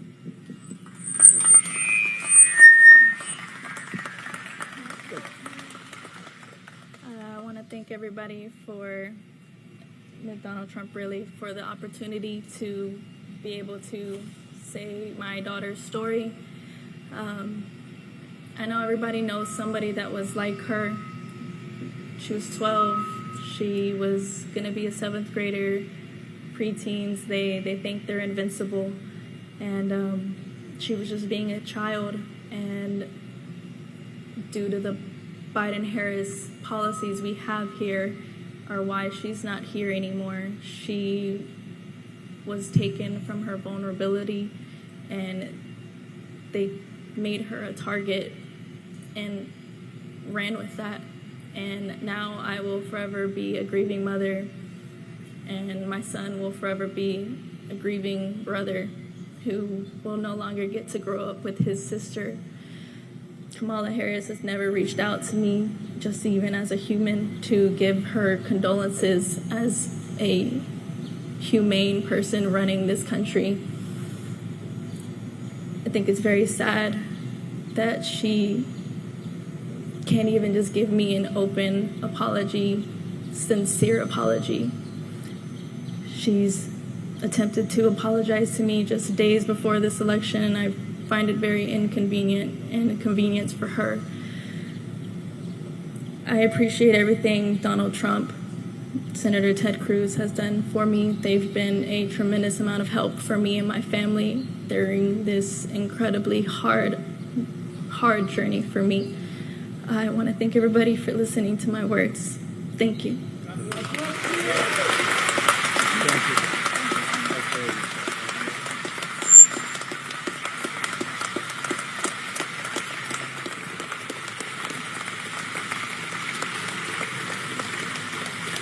So I want to thank you, Alexis, and we will never forget Jocelyn. We're not going to. We've all seen her picture.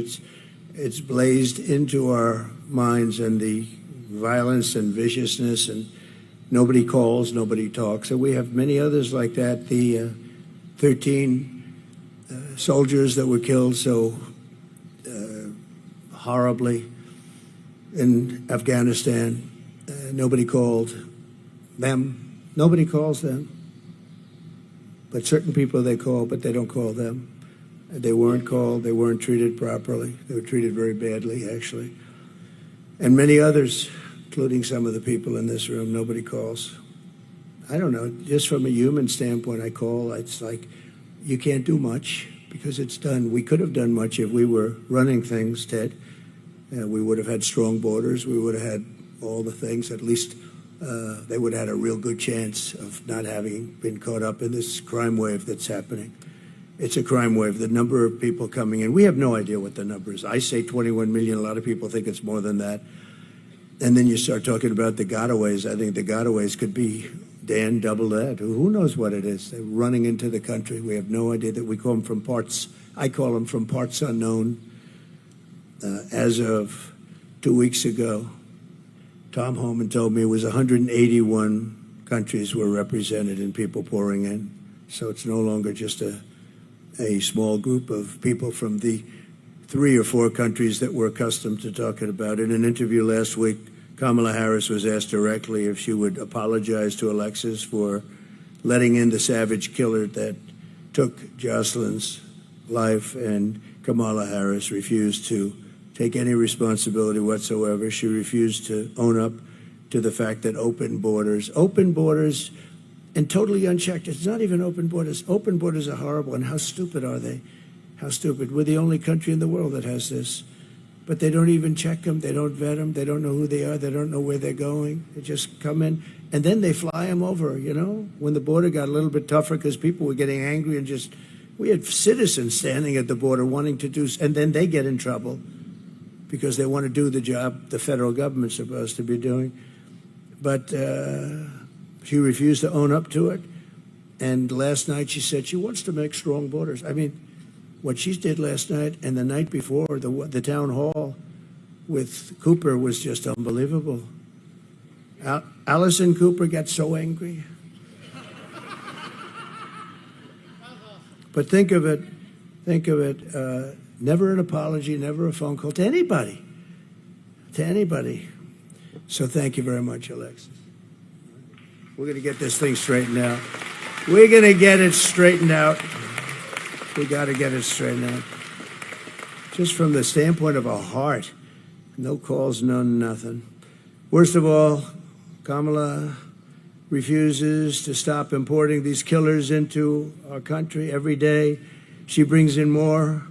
She's got no remorse at all for the innocent blood that's on her hands, and the blood is on her hands, and Biden too, but Biden doesn't know where the hell he is, so what difference? I just saw him. He's making a speech somewhere, and he screwed it up pretty badly. But he's got his glasses, the whole deal, standing outside, wind blowing. He doesn't look great for us. He doesn't look, that's not what we want. That's not what we want. President Xi used to look at him and still does, I guess, right? But he used to he just said, this makes me so happy, he says. And Putin and the whole group, Kim Jong-un, they're tough guys out there. They're tough and they're smart and they're streetwise and they're at the top of their game. And we don't have that. That's very nice. Thank you. What a good line that is. She said, that's why we have you. Thank you very much. Wow. Do you know that woman? You know that one. That's very good. Thank you. It's very nice. Thank you very much. 2 days ago, she said she could not think of any mistakes that she's made. She was asked a question. Can you think of anything that you would do different? Can you think of any mistakes that you've made? No, actually, she couldn't think of it. It's about as good. She could say, I would have strengthened the border. I would have lowered taxes. There are about 500 answers she could give, and you're out of that question, right? She couldn't think of a thing. You know, the worst of all, though, really is 325,000 young children are possibly dead, but many of them are dead, but they're sex slaves, or at a minimum, they're missing. They'll never see their parents again, most likely. We'll do everything we can when we come back. I don't know. It's very far down the line. We're going to do everything we can together.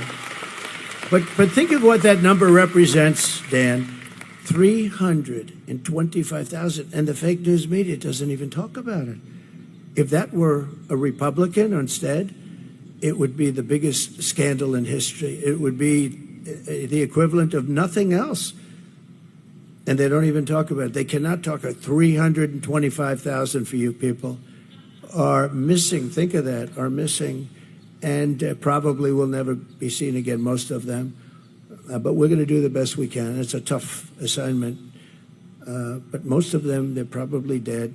Under Border Czar Harris, there are 13,099 illegal aliens convicted of murder that were released from jails and prisons and penitentiaries, and they were set loose into the United States of America. We're like a garbage can. We're like a garbage can. First time I said it was last night. Gave a speech in Las Vegas. 29,000 people. It was an arena. We set the arena record. That was a big deal arena, too. We set the record, but it was an amazing crowd. The first time I ever said it, I don't know, it just came out, garbage can. We're like a garbage can for the rest of the world to dump the people that they don't want. Do you know what they say from that? Their mental institutions are being emptied out. Their jails and prisons are being emptied out. And their gangs and their drug dealers and everybody's being taken off the streets. And Venezuelan crime is down 72%. Can you believe it? Well, that's because they don't, the criminals are being put here. If we don't win this election, we're going to go to Venezuela next year, Ted, and we're going to celebrate there because it's going to be much safer than our country, okay? Is that a deal? We'll all go together. You're winning. No, it's just so bad. Well, I have to tell you, I'm not supposed to say it, but we are winning by a lot, actually.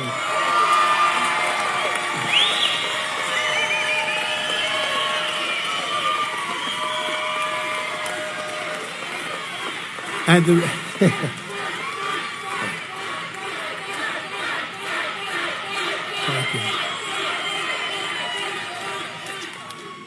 The reason is we want them to keep voting because we have to go, these used to take one day.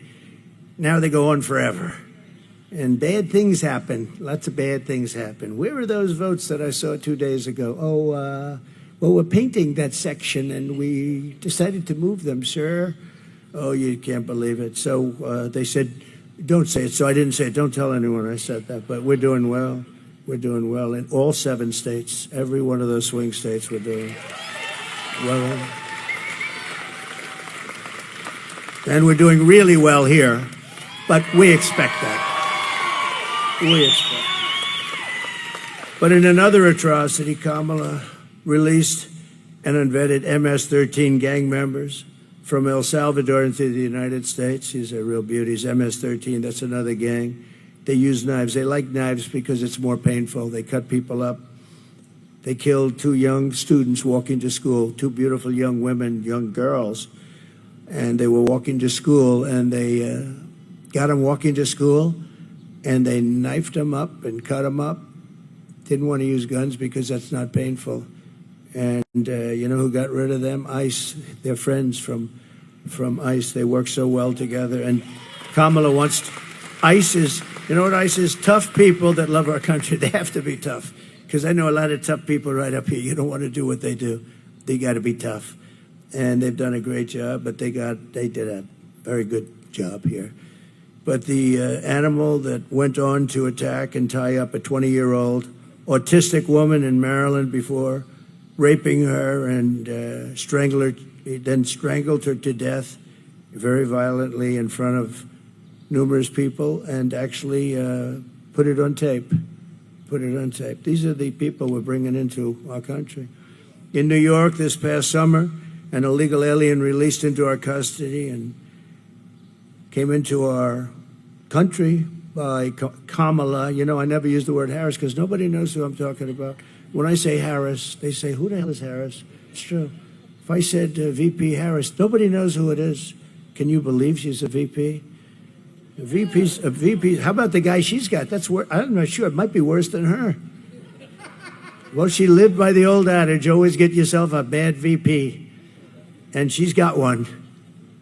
We were very happy when we heard that choice, but we didn't know he was as bad as he did. He's a disaster.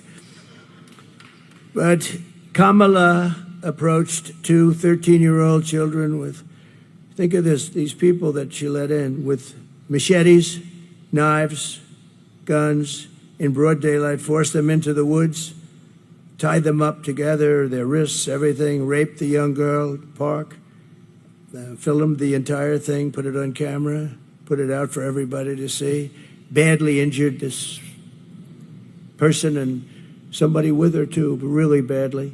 In Georgia this year, and you know this, everybody knows this, except Biden, he didn't know how to pronounce her name after pressure because he didn't talk about it either, Alexis. He refused to talk about it. Then he was actually forced to because it got so crazy. But in Georgia this year, an illegal alien criminal with ties to Trinidad, Aragua, kidnapped, assaulted, and murdered a brilliant young nursing student, Laken Riley, you remember? Laken Riley, who was a beautiful, I got to meet the parents a couple of times. They're incredible, but they're like devastated. You know, you can't really say, oh, well, everything will be, it's not going to be okay. It's not good. It's just, you can't really, there's nothing you can say, really. A lot of times they say, like to Alexis, what can I say? The only thing we can do is do something about it so it doesn't happen again, you know, and so we can do it. But she murdered her while she was out on a run. She wanted to keep herself in good shape, and they got her. Her killer was yet another monster released into America through this open border policy of Kamala and her group of radical left idiots. Under the Trump administration, we will end this migrant invasion and we will deport every last criminal alien, targeting our daughters and our children, our families, other people's families. They're going to be gone. They're going to be gone fast. Some are so violent, you know, we can't let them go. We can't send them in because they'll come back. But we have some pretty strong policies that we're putting into place immediately on January 20th. We're honored to be joined by many of the incredible Border Patrol agents and law enforcement heroes who will help us restore safety to America. And I'd like to invite a very special person. He made such a good speech last night. They endorsed me. And this gentleman made a very good speech. I said, you know, I'm going to have to go back and start practicing. Ted, you and I are going to have to practice a little bit. But Paul Perez just assumed the big power position from Brandon, who was a fantastic guy. He's still involved in so many ways, but they endorsed me, something they're not really probably even supposed to do. I won't get into that, but they love the country. And in endorsing, they said very bad things about her. They don't want to say bad things either. They want to say great things. Even me, I didn't know I was going to do this. We had a very good first election. We had a much better second election. We got close to 12 million votes more than we did the first time, the highest number in history. And okay. And then I saw what was happening with the country. It was so bad and so incompetent. It didn't take long. I would have preferred that the country was really well run. John, I would have preferred it. If the country was really, if Biden got in there and he was a great president, I would have actually preferred it. And right now I'd be on a beach or a golf course or something. I'd be doing something else. But I'd rather be in Texas with you. I can tell you that. I'd rather be in Texas with you because we're going to make our country great again, and we're going to do it. And if I could ask Paul just to come up and say a few words, and I appreciate very much the endorsement, Paul. Thank you very much. Please. Thank you, President. Thank you, President. I really respect the fact that you came out to Texas to highlight migrant crime, illegal alien crime. We've got some good people here in the front row that have been supporting the governor's efforts to do the federal government's job. And so we really appreciate that. But I want to talk about the person that's going to be coming to Houston tonight, not to apologize or highlight illegal alien crime, but to party like a fool on stage with celebrities. Instead of apologizing to the families, this is somebody who likes to brag about being a former federal prosecutor who prosecuted transnational gangs and cartel members. So she knew better, President Trump. She knew better than most exactly the threat that these people, these animals, create, the threat that they bring to our communities that will harm our families. And these scumbags listed here on these pictures here are part of the Kamala crime wave. And because of that, the Kamala crime wave has devastated cities. President Trump strikes fear in the enemies of America. That is the type of leadership that we need in this country. Just recently, the criminal cartels have greenlit firing on Border Patrol agents. They would have never done that under President Trump because they know he would send the message that if you touch a single hair on a Border Patrol agent, I will eradicate you. That's the strength and leadership we need from President Trump. Not the clowns that are running for president on the Democratic ticket. My daughter can handle a shotgun better than Tim Walz. And he served in the military, as he claims. The Secretary of Homeland Security, also a former federal prosecutor. They know better. They should have stopped this invasion. They did nothing. They not only facilitated, but they encouraged it. This border needs to be fixed, and the only person that can fix this border is Donald J. Trump.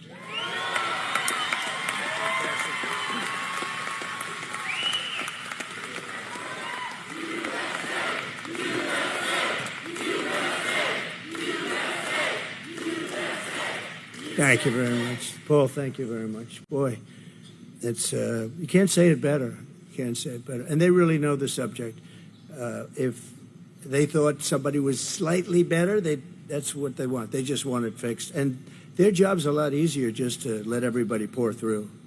It's a tough job when you do it right, but that's what they want. They love the country. This is just a great group. I've gotten to know them so well over the years. I did call them a lot. and we had the safest border. We put down my all-time favorite chart. Without that chart, I wouldn't be standing here, Dan. But that chart basically showed we had the lowest, and it was done by Border Patrol. We had the lowest number of illegal migrants. We had the lowest number of drugs in many years, and all of the different categories were number one. The day I left, and I said, we're going to have to come back. We're going to have to do it, and we'll do it even better because we really have experience now that we didn't have then.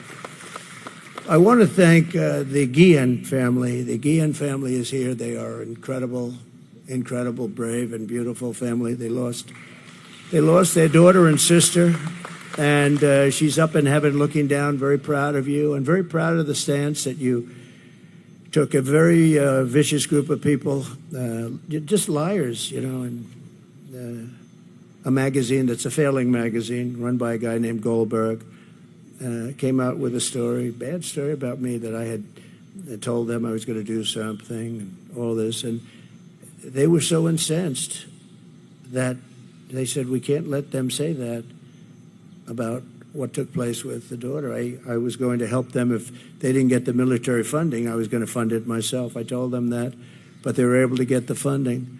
And I guess they came out with a story that, what's it called, the Atlantic magazine, Atlantic. This is a really bad, they were the ones that made up the story about me saying bad things about the soldiers. The beautiful thing is that these people were willing to come out and say it didn't happen that way. This man was, I had them into the White House, and they didn't have to do this. They could have sat back, and your daughter is so proud of you, I'm telling you. They didn't have to do that. I didn't, I have these people saying all this bad stuff. Then all of a sudden, the family that they're talking about comes out of nowhere and says, President Trump was perfect. What he did was so great. He got us the money. And I did say, if we couldn't get you the money for the funeral, I was going to pay it. But he got us the money, and it happened so quickly and nice. And they came out and they said that. Who would do that? A lot of people wouldn't do that. They'd sit back and they say, well, he was a nice guy, but we don't want to get involved or something. We love you. Thank you very much. We love you. And it was phony stories by a general that got fired, and he's a whack job, total whack job, a general. It's funny, when you fire people, see, Biden has never fired anybody, but when you fire people for doing a bad job, they get a little bit angry. Somehow it just seems to work. But he was a nut job to start off with. So it's such a beautiful story. Out of nowhere, we get a call saying that problem solved. Why? Because the family came to and they said that the magazine totally lied and misrepresented. This was the same magazine that said that I said about dead soldiers that there was something, what was it, suckers and losers. Think of it. I'm supposed to be standing there over the graves of soldiers with people around me, military people or whatever, making a statement like that. Can you imagine? Can you imagine anybody doing it? I think I'd end up I may be the president, but I think somebody would start a fist fight. And probably I would say, you were right in there. Who would do this? They make up stories. It's not even like they have sources. They don't have sources. They're storytellers. They say, what would be bad? I have a bad one. And you know when it's always released? Same time with the last one. It's released just before the election. That suckers and losers story, which was totally fabricated. There's nobody that loves the military. And these were World War I heroes. They died in World War I. And I'm saying, they were suckers. I mean, you'd know me. They were suckers or losers. Can you imagine it? And the problem I have, Ted, is that 5, 10, 20% of people, when they read that, they're going to believe it. So I talk about it because it was a terrible thing. You know, I walked past, I remember we were doing a big event, and I was going back to Air Force One, and they were under the wing, these fake news people. They're so bad. There's a lot of them back there, by the way. We got a lot of them honoring that special person, right? We got a lot of fake news. But I remember I'm walking past, and I hear the people shouting and everything. And I heard this one voice, loud, boisterous, horrible voice, say, did you call the dead soldiers from World War I suckers and losers? I said, I didn't, to myself, I said, man, that's a bad one. Because it's what? This sleazebag reporter, Goldberg, against me. I mean, And a percentage of people have to believe it, so all I can do is talk about it. But as soon as I heard that statement, I said, man, that's bad. Because to me, that's so bad. And that's what they do. These are evil people. They're a threat to democracy.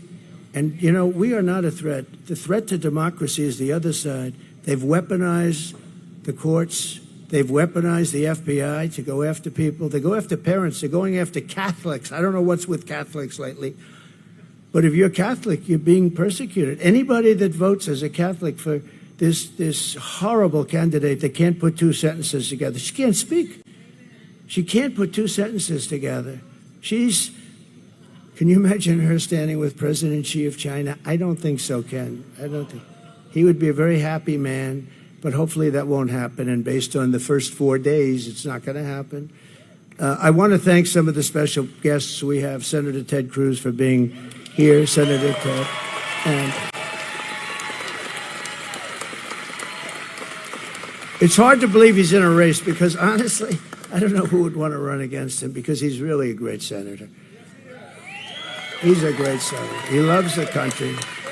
He's tough as hell. He fights. He's always fighting, and he's fighting for the state, but he's fighting more for the country than just about anybody. And John Barrasso would acknowledge that. John is one of our leaders in the Senate, and he's a fantastic man. So Ted, I know your thing is going good. I heard you were helped very greatly. You got a big pop, right? And I know you're doing great, but I just want to say he's got my complete and total endorsement. He has always. He always will have. And you're going to have a great day, and hopefully I'm going to have a great day, and we're going to be celebrating together, and we're going to make our country, as we say, or we'll make America great again. We're going to make it great, and it's going to go faster than you think. But it can't sustain this for another 4 years. That I do believe. A very good friend, the head of my campaign from the day I ran, he called. He said, I want to run your campaign. I said, well, I'm not very experienced. I'd never done this before. But he liked me, and he saw something, I guess. Dan Patrick, he's a fantastic man. And Dan, we're doing okay, I hear. Good? Okay, good. When Dan says that, that's good. And by the way, if I had any problems, he would tell me that very quickly, right? But when Dan says it, it means a lot. Thank you, Dan, very much. Appreciate it. Attorney General Ken Paxton, a really great Attorney General. Great Attorney General. Thank you. That's pretty good. That's pretty good. That's pretty good. You see, when they go after people with bullshit, they become very popular. And that's what happened to Ken. Ken was made to suffer for a long period of time, but it worked out very well. And I stuck by him, and other people stuck by him. Some of the people right there stuck by him, including that one right there. So I think Ken, I said, he's a great Attorney General. You got to stick by your Attorney Generals. And I'm very happy the way that all worked out. But you went through a lot, right? And that's why they love you, because they understand that. Agriculture Commissioner, another friend of mine, Sid Miller. The first time I saw Sid, he was on television. Alexis, he was on television, and I didn't know him at all. He was on Deface the Nation. Ladies and gentlemen, Sid Miller on Deface the Nation. That's the name I call it. They don't like it. They spend millions on PR, and then I get on and say, Deface the Nation. But they do deface the nation, and the others are just as bad. But he was on there, and they said, well, Trump is going to be in a tight race. This is when I first ran in Texas. And we had an event, and we had a line that went 10 miles long to get into a stadium, and they couldn't even get in. And he looks at the anchor. He said, listen, I'm from Texas. He's had that beautiful hat on. I love that hat. I'd love to wear it, but it wouldn't work for me, I don't think, Ken would. Ken would say, it's no good for you. Take it off, please. But now he said, I don't know where you come from, but you don't come from Texas, because this guy's going to win in a landslide. And we won in a landslide, right? So thank you. Thank you. Sid's a great guy. Thank you, Sid. Appreciate it. Land Commissioner Dawn. Oh, I like that. I'd love to be Land Commissioner. I love real estate. Land Commissioner Dawn Buckingham. Thank you, Dawn. Great. Doing a good job. I hear that from everybody. And Chairman of the Texas Republican Party, Abraham George. Thank you. Thank you very much. Thank you. Good job. So just in closing, thank you, Abraham. Great job. Immediately upon taking the oath of office, I will launch the largest deportation program in American history. We will put, and I don't like saying that, the record is Dwight Eisenhower, who was essentially a moderate, good president. General Eisenhower, good president, good general, probably a very good general, right? Better than he gets credit. He never got credit for a lot of things. He built the interstate system, actually. He should get a lot of credit. But he was a very good president. But he was a moderate guy. But he has the record for deportation because he could not stand people pouring into the country. And I think we'll break that record. Not that I want to break it, but we have no choice. We have to get all of these criminals, these murderers and drug dealers and everything. We're getting them out. And we'll put these vicious and bloodthirsty criminals in jail or kick them the hell out of our country, and we'll get them out. Ideally, we want to get them out because we don't want to have to pay for their room and board for the next 50 years, right? To expedite removals of the Trinidad Aragua group and the MS-13 other savage gangs, I'll invoke the Alien Enemies Act of 1798. Did you know that? I had to go back that far. We couldn't find anything because modern day politicians, even sort of old time, nobody had the courage of these original people. So we had to go back to 1798, and it gives you the power to target and dismantle every migrant criminal network operating on American soil, and you can get them out, and there's no problem. And at least you can't say that it hasn't been around for a while. That's something, right? And if they come back into our country, it's an automatic 10 years in jail with no possibility for parole. So, because a lot of people, what happened, and it happened with Eisenhower, you'd take them out, they'd come back in, they kept coming in. So he kept bringing them further away. At some point, they didn't come back. But I'm going to do it differently. It's a 10-year system of you're in prison for 10 years with no parole. And I'm hereby calling for the death penalty for any migrant that kills an American citizen or a law enforcement officer.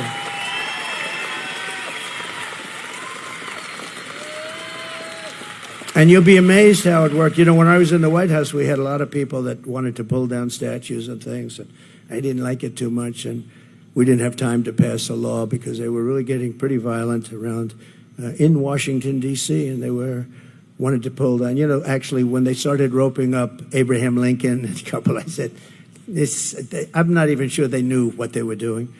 But we found a law that was in the early 1900s, very tough law, that if you so much as touch in violation of anybody's word, if you so much as touch a monument or a statue, you get 10 years in jail. And I had a news conference, and the town was flooded.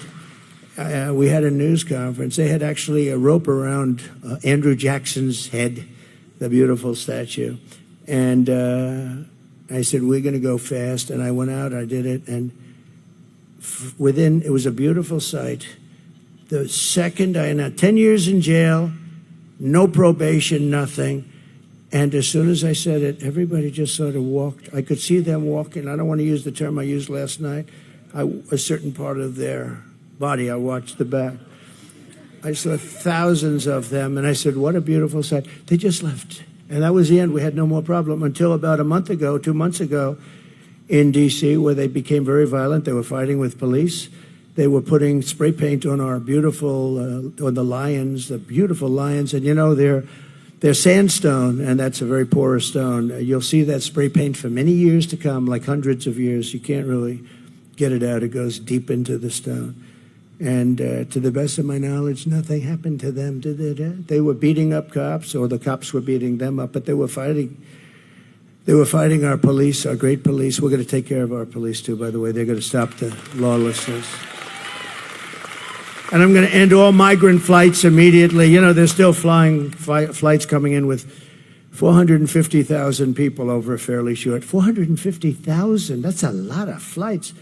And I'm going to outlaw immediately, and we're going to ask you guys to help on that, but we're going to outlaw immediately sanctuary cities. They're sanctuaries for criminals, and we're going to end catch and release once and for all. And Kamala Harris, she started this nightmare open border, no common sense. We're the party of common sense. There's no common sense to an open border, and I will stop this nightmare immediately. November 5th, 2024 will be Liberation Day in America. So I want to thank everybody for being here. And Alexis, I want to thank you, darling. And your daughter, very proud of you right now, I can tell you. Very proud. This unbelievable family back there, thank you very much. We won't forget it. We're going to meet in the White House. We get there, I told them we're going to have lunch in the White House. All right? And that goes for you. Are we allowed to bring Alexis? Can we do that? They said yes, okay? So we're going to do that in honor of your beautiful Jocelyn, okay? Thank you. Thank you very much, everybody. We greatly appreciate it. Thank you, guys. Thank you, Ted. Thank you, everybody. Thank you very much. Thought he was going to take questions, but no questions being taken. He just made remarks. It wasn't a true press conference. It was just talking to people. So he was right. He was dead on about what he said. Hold on. I mean, these people are flooding across the border, and I'm so happy that he mentioned everything that happened with the Virginia judge saying that it's okay for these newcomers to just go ahead and stay on the ballot. I mean, basically have access to the ballot. That's absolutely insane. Absolutely insane. Crazy. Now, somebody in the chat said that they saw a confirmation that the Rogan interview is at 10 p.m. tonight. I'm not sure. I haven't seen that. I'll look it up. Obviously, if I can, I will cover it. So I want to show you something that popped up today. This thing that popped up today was in response to Kamala and all these idiots basically calling, Trump Adolf. Well, here's somebody who actually knows what that means. And it's a very chill. It's only a minute and a half, but I want you guys to check this out. Listen to this. My name is Jerry Wartsky. I'm 94 years old and survivor of Auschwitz and the death marches. Adolf Hitler invaded Poland when I was 9 years old. He murdered my parents and most of our family. I know more about Hitler than Kamala will ever know in 1,000 lifetimes. For her to accuse President Trump of being like Hitler is the worst thing I've ever heard in my 75 years living in the United States. I know President Trump, and he would never say this, and Kamala Harris knows this. She owes my parents and everybody else who was murdered by Hitler an apology for repeating this lie. Why should the Jewish people support President Trump? Because he's a mensch. I believe that President Trump is definitely going to be good for Israel, because in everything that he's done up to now was in favor. He never double-crossed anyone, and he never showed any weakness. Watching President Trump pray for the hostages at the Ohio and spend time with him so meaningful. He has always stood with the Jewish people and the state of Israel.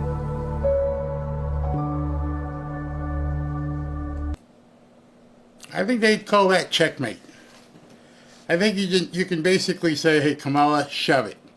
Here's a man whose family was killed by Adolf, and he's calling you on your BS. Now, that's something you won't see on MSNBC or CNN or CBS. They'll completely ignore it because they have to keep that BS moving and telling people how bad of a guy he is.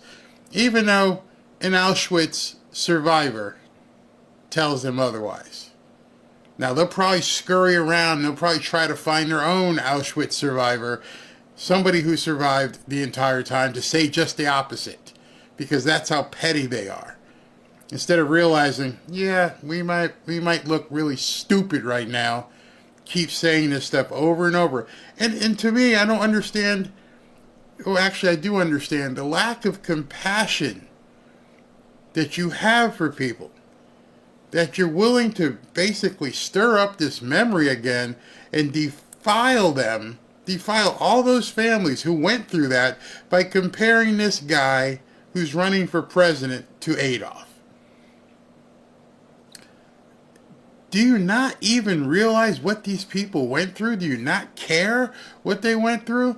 Did you not learn on October 7th how the Jewish people are continually attacked? And now you want to tell somebody who, as little as a few years ago, all these Democrats were chummying up to. We saw Chuck Schumer at the Al Smith dinner right next to Adolf. He was chumming it up with him, laughing. But you want to take that and try to tell people what you have actually lived and seen is not true. So with this man who went through Auschwitz and saw his family murdered, it's not true. And all the pictures we see of Trump with Al Sharpton and Jesse Jackson and Rosa Parks and Muhammad Ali and every president for like the last 20 years. You borrowed money from him. He's donated. Even Bill and Hillary. He was in movies. So he wasn't Adolf then. So now he's Adolf because he's running against Kamala Harris. Wow, man, that's one hell of a character change, isn't it? And it's amazing that you had that kind of discernment to see that this guy who last week was sitting there chumming it up with the leader of the Senate, Chuck Schumer, was literally an arm's length away joking with him. It was right there. He tapped him on his shoulder. It was right there. But somehow the leader of the Senate, who is a Democrat, was laughing along with Trump, and then the next week he's Adolf. You people disgust me. Absolutely disgust me. Oh yeah, and somebody says, the award from the NAACP. Yeah. Barry, where can we find that video? That video, it's all over the place on X. These people here probably might not like it, but it's all over the place on X. You can find it. Just put in, Holocaust survivor Trump, and it'll probably show right up. Let me see if I can even show you. Somebody asked me earlier, and it was kind of funny. I found it interesting. Somebody said, is there it said Elon needs to, the guy said Elon needs to create a search engine. And I'm like, he already has. You see right, you can't see it over here. Let me see if I can make this its own page.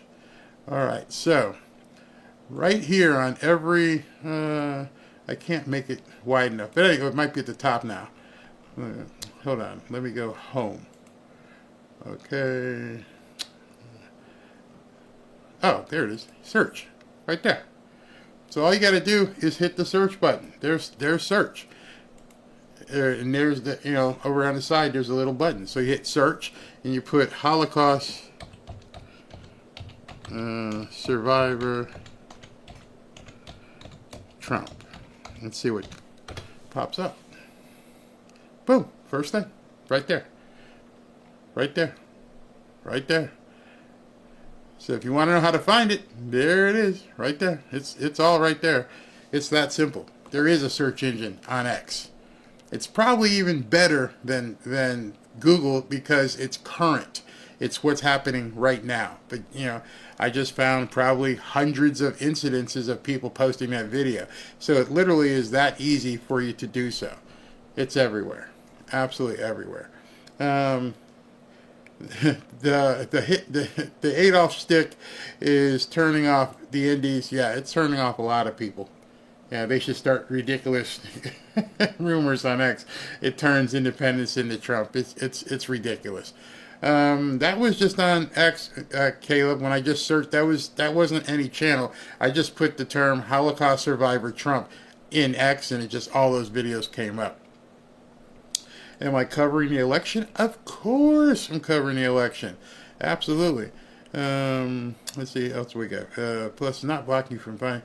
Yeah, exactly. Plus, it's not blocking you from finding stuff. Yeah, if it's on X, which if it's news related, sports related, entertainment related, you're gonna find stuff, and you'll get all kinds of different things. Google is left sided. Agree. So I use I use most of my stuff. I search on an X. Everything I need from a current events perspective is right there. It's actually more powerful than Google. Google gives you search rankings, but they limit them. You get 10, and then you got to go to the second page and look and you're going, and you don't know how they ranked it. Whereas you put that in X, and it just shows you it all. It might be from me, it might be from Obama. Who knows? It doesn't matter. If it's there, it's there, and they'll show you them. Yeah, Google senses searches. Absolutely. I just voted half an hour ago. Congratulations. The poly market numbers are unrecoverable for Kamala. Let me see what they're up to now. Let me hit refresh. Yeah, it's This is the latest poly market. 65.4, 34.7, 30-point margin. As I've been telling you, it's done, over, completely over. We are now into the cheating and defending phase. That's all it's going to be for the next 10 days, cheating and defending. So I'll look to find out about the Rogan thing, but most importantly, 7 p.m. tonight, a big rally in, I'm going to say Traverse, Michigan. I hope I said it right. Traverse, Michigan. But that's going to be a decent rally. I want you guys to all attend. Let me go ahead and do super chats before I get out of here. I gotta get some lunch. Hold on. Where am I? Okay, here we go.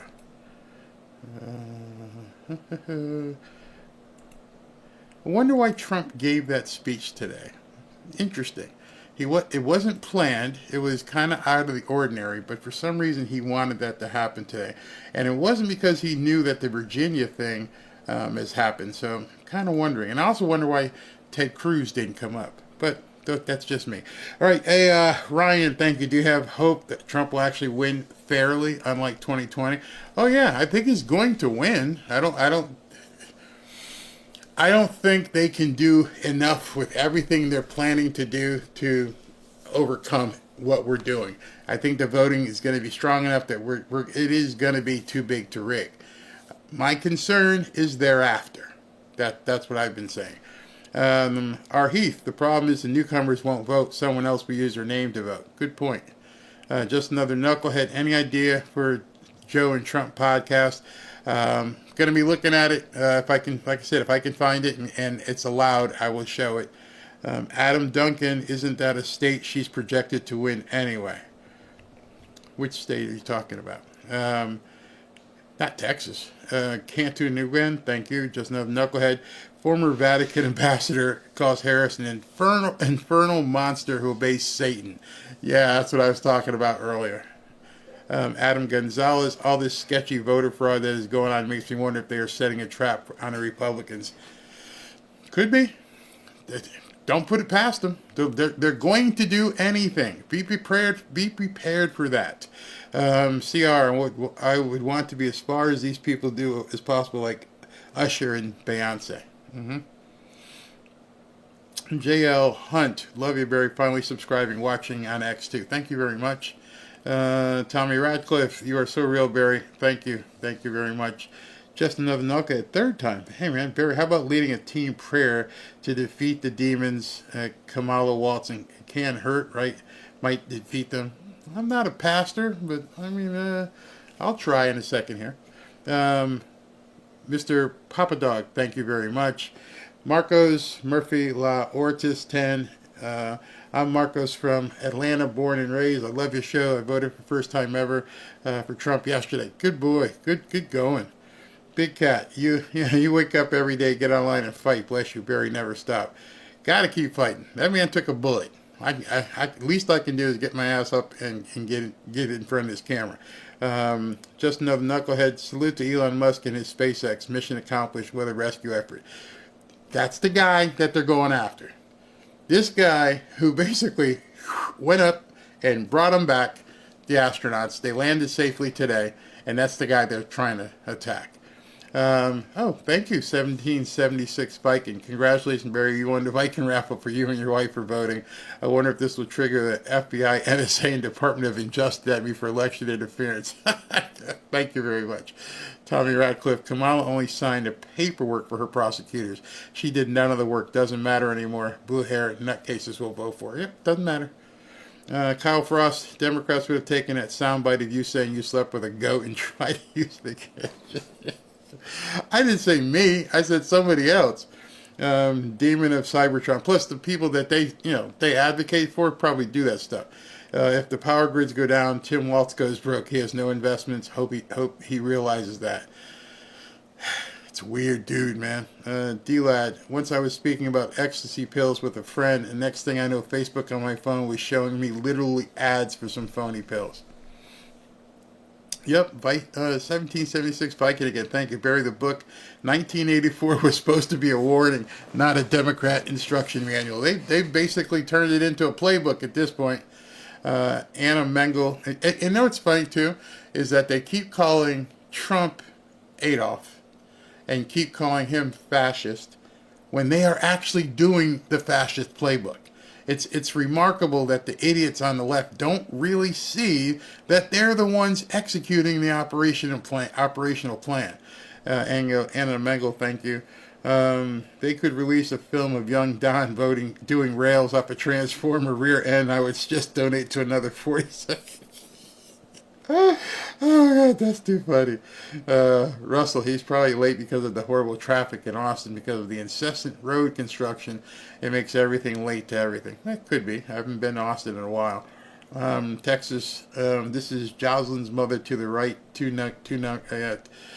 How horrible. How horrible what happened to her daughter. He had the presence of mind to go, whatever was on that paper, he's like, no, I'm not reading this. She's standing right here. I'm not going to read this stuff here. Erica, thank you. Madeline Mack, thank you, Barry, for always being there for us and making sure we keep it as informed as possible. I voted already, too, for your great President Trump. Thank you very much.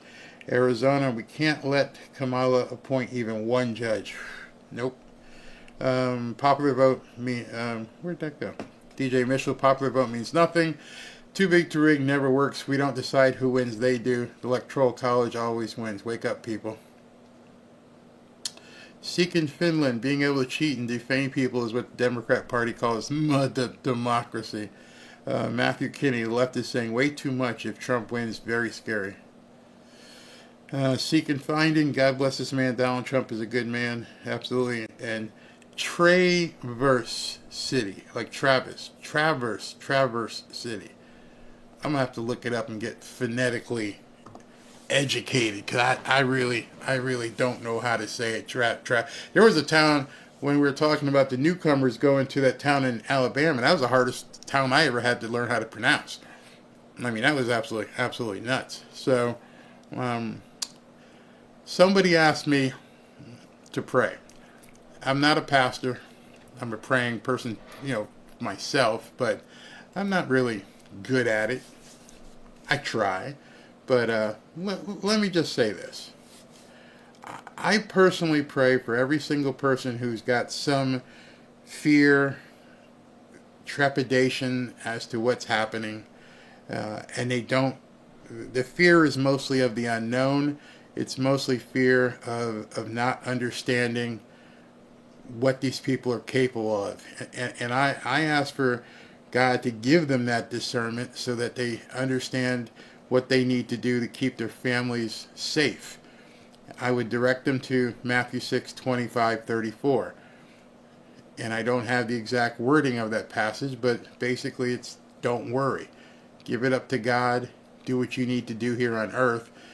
And because God knows what the birds are doing, He knows what everything else is going on, He'll take care of you. But I believe if He's given you the intelligence of the discernment to use it. So I pray that you would use that discernment to get your family affairs in order, knowing what these people are capable of.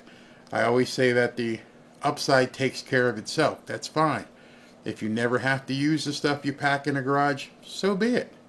If you never have to use the ammo that you purchase, so be it. But you're not going to waste it. And there's no wasting in preparing and taking care of your family and yourself. There's no way to waste that. So I ask God's protection over you. I ask God's protection over this country.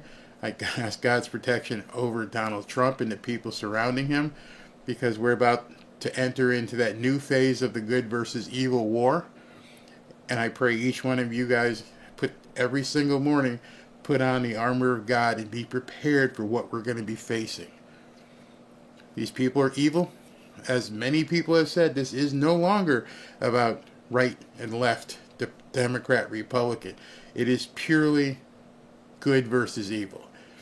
And we all know and believe evil cannot win, but evil can damage. So that's why I keep telling you to prepare. So, I ask that in God's name, in Jesus' name. Amen. All right, so 7 p.m. tonight, look for you guys to meet me for the Traverse rally at 7 p.m. That's going to be the death of me, not understanding how to say that doggone town. But anyway, big rally in Michigan tonight. I'm going to look up and find out about the Joe Rogan time frame. Thank you guys for coming on in today. Hope the rest of your day is good. We got 4 hours. Let's make those 4 hours count. God bless you.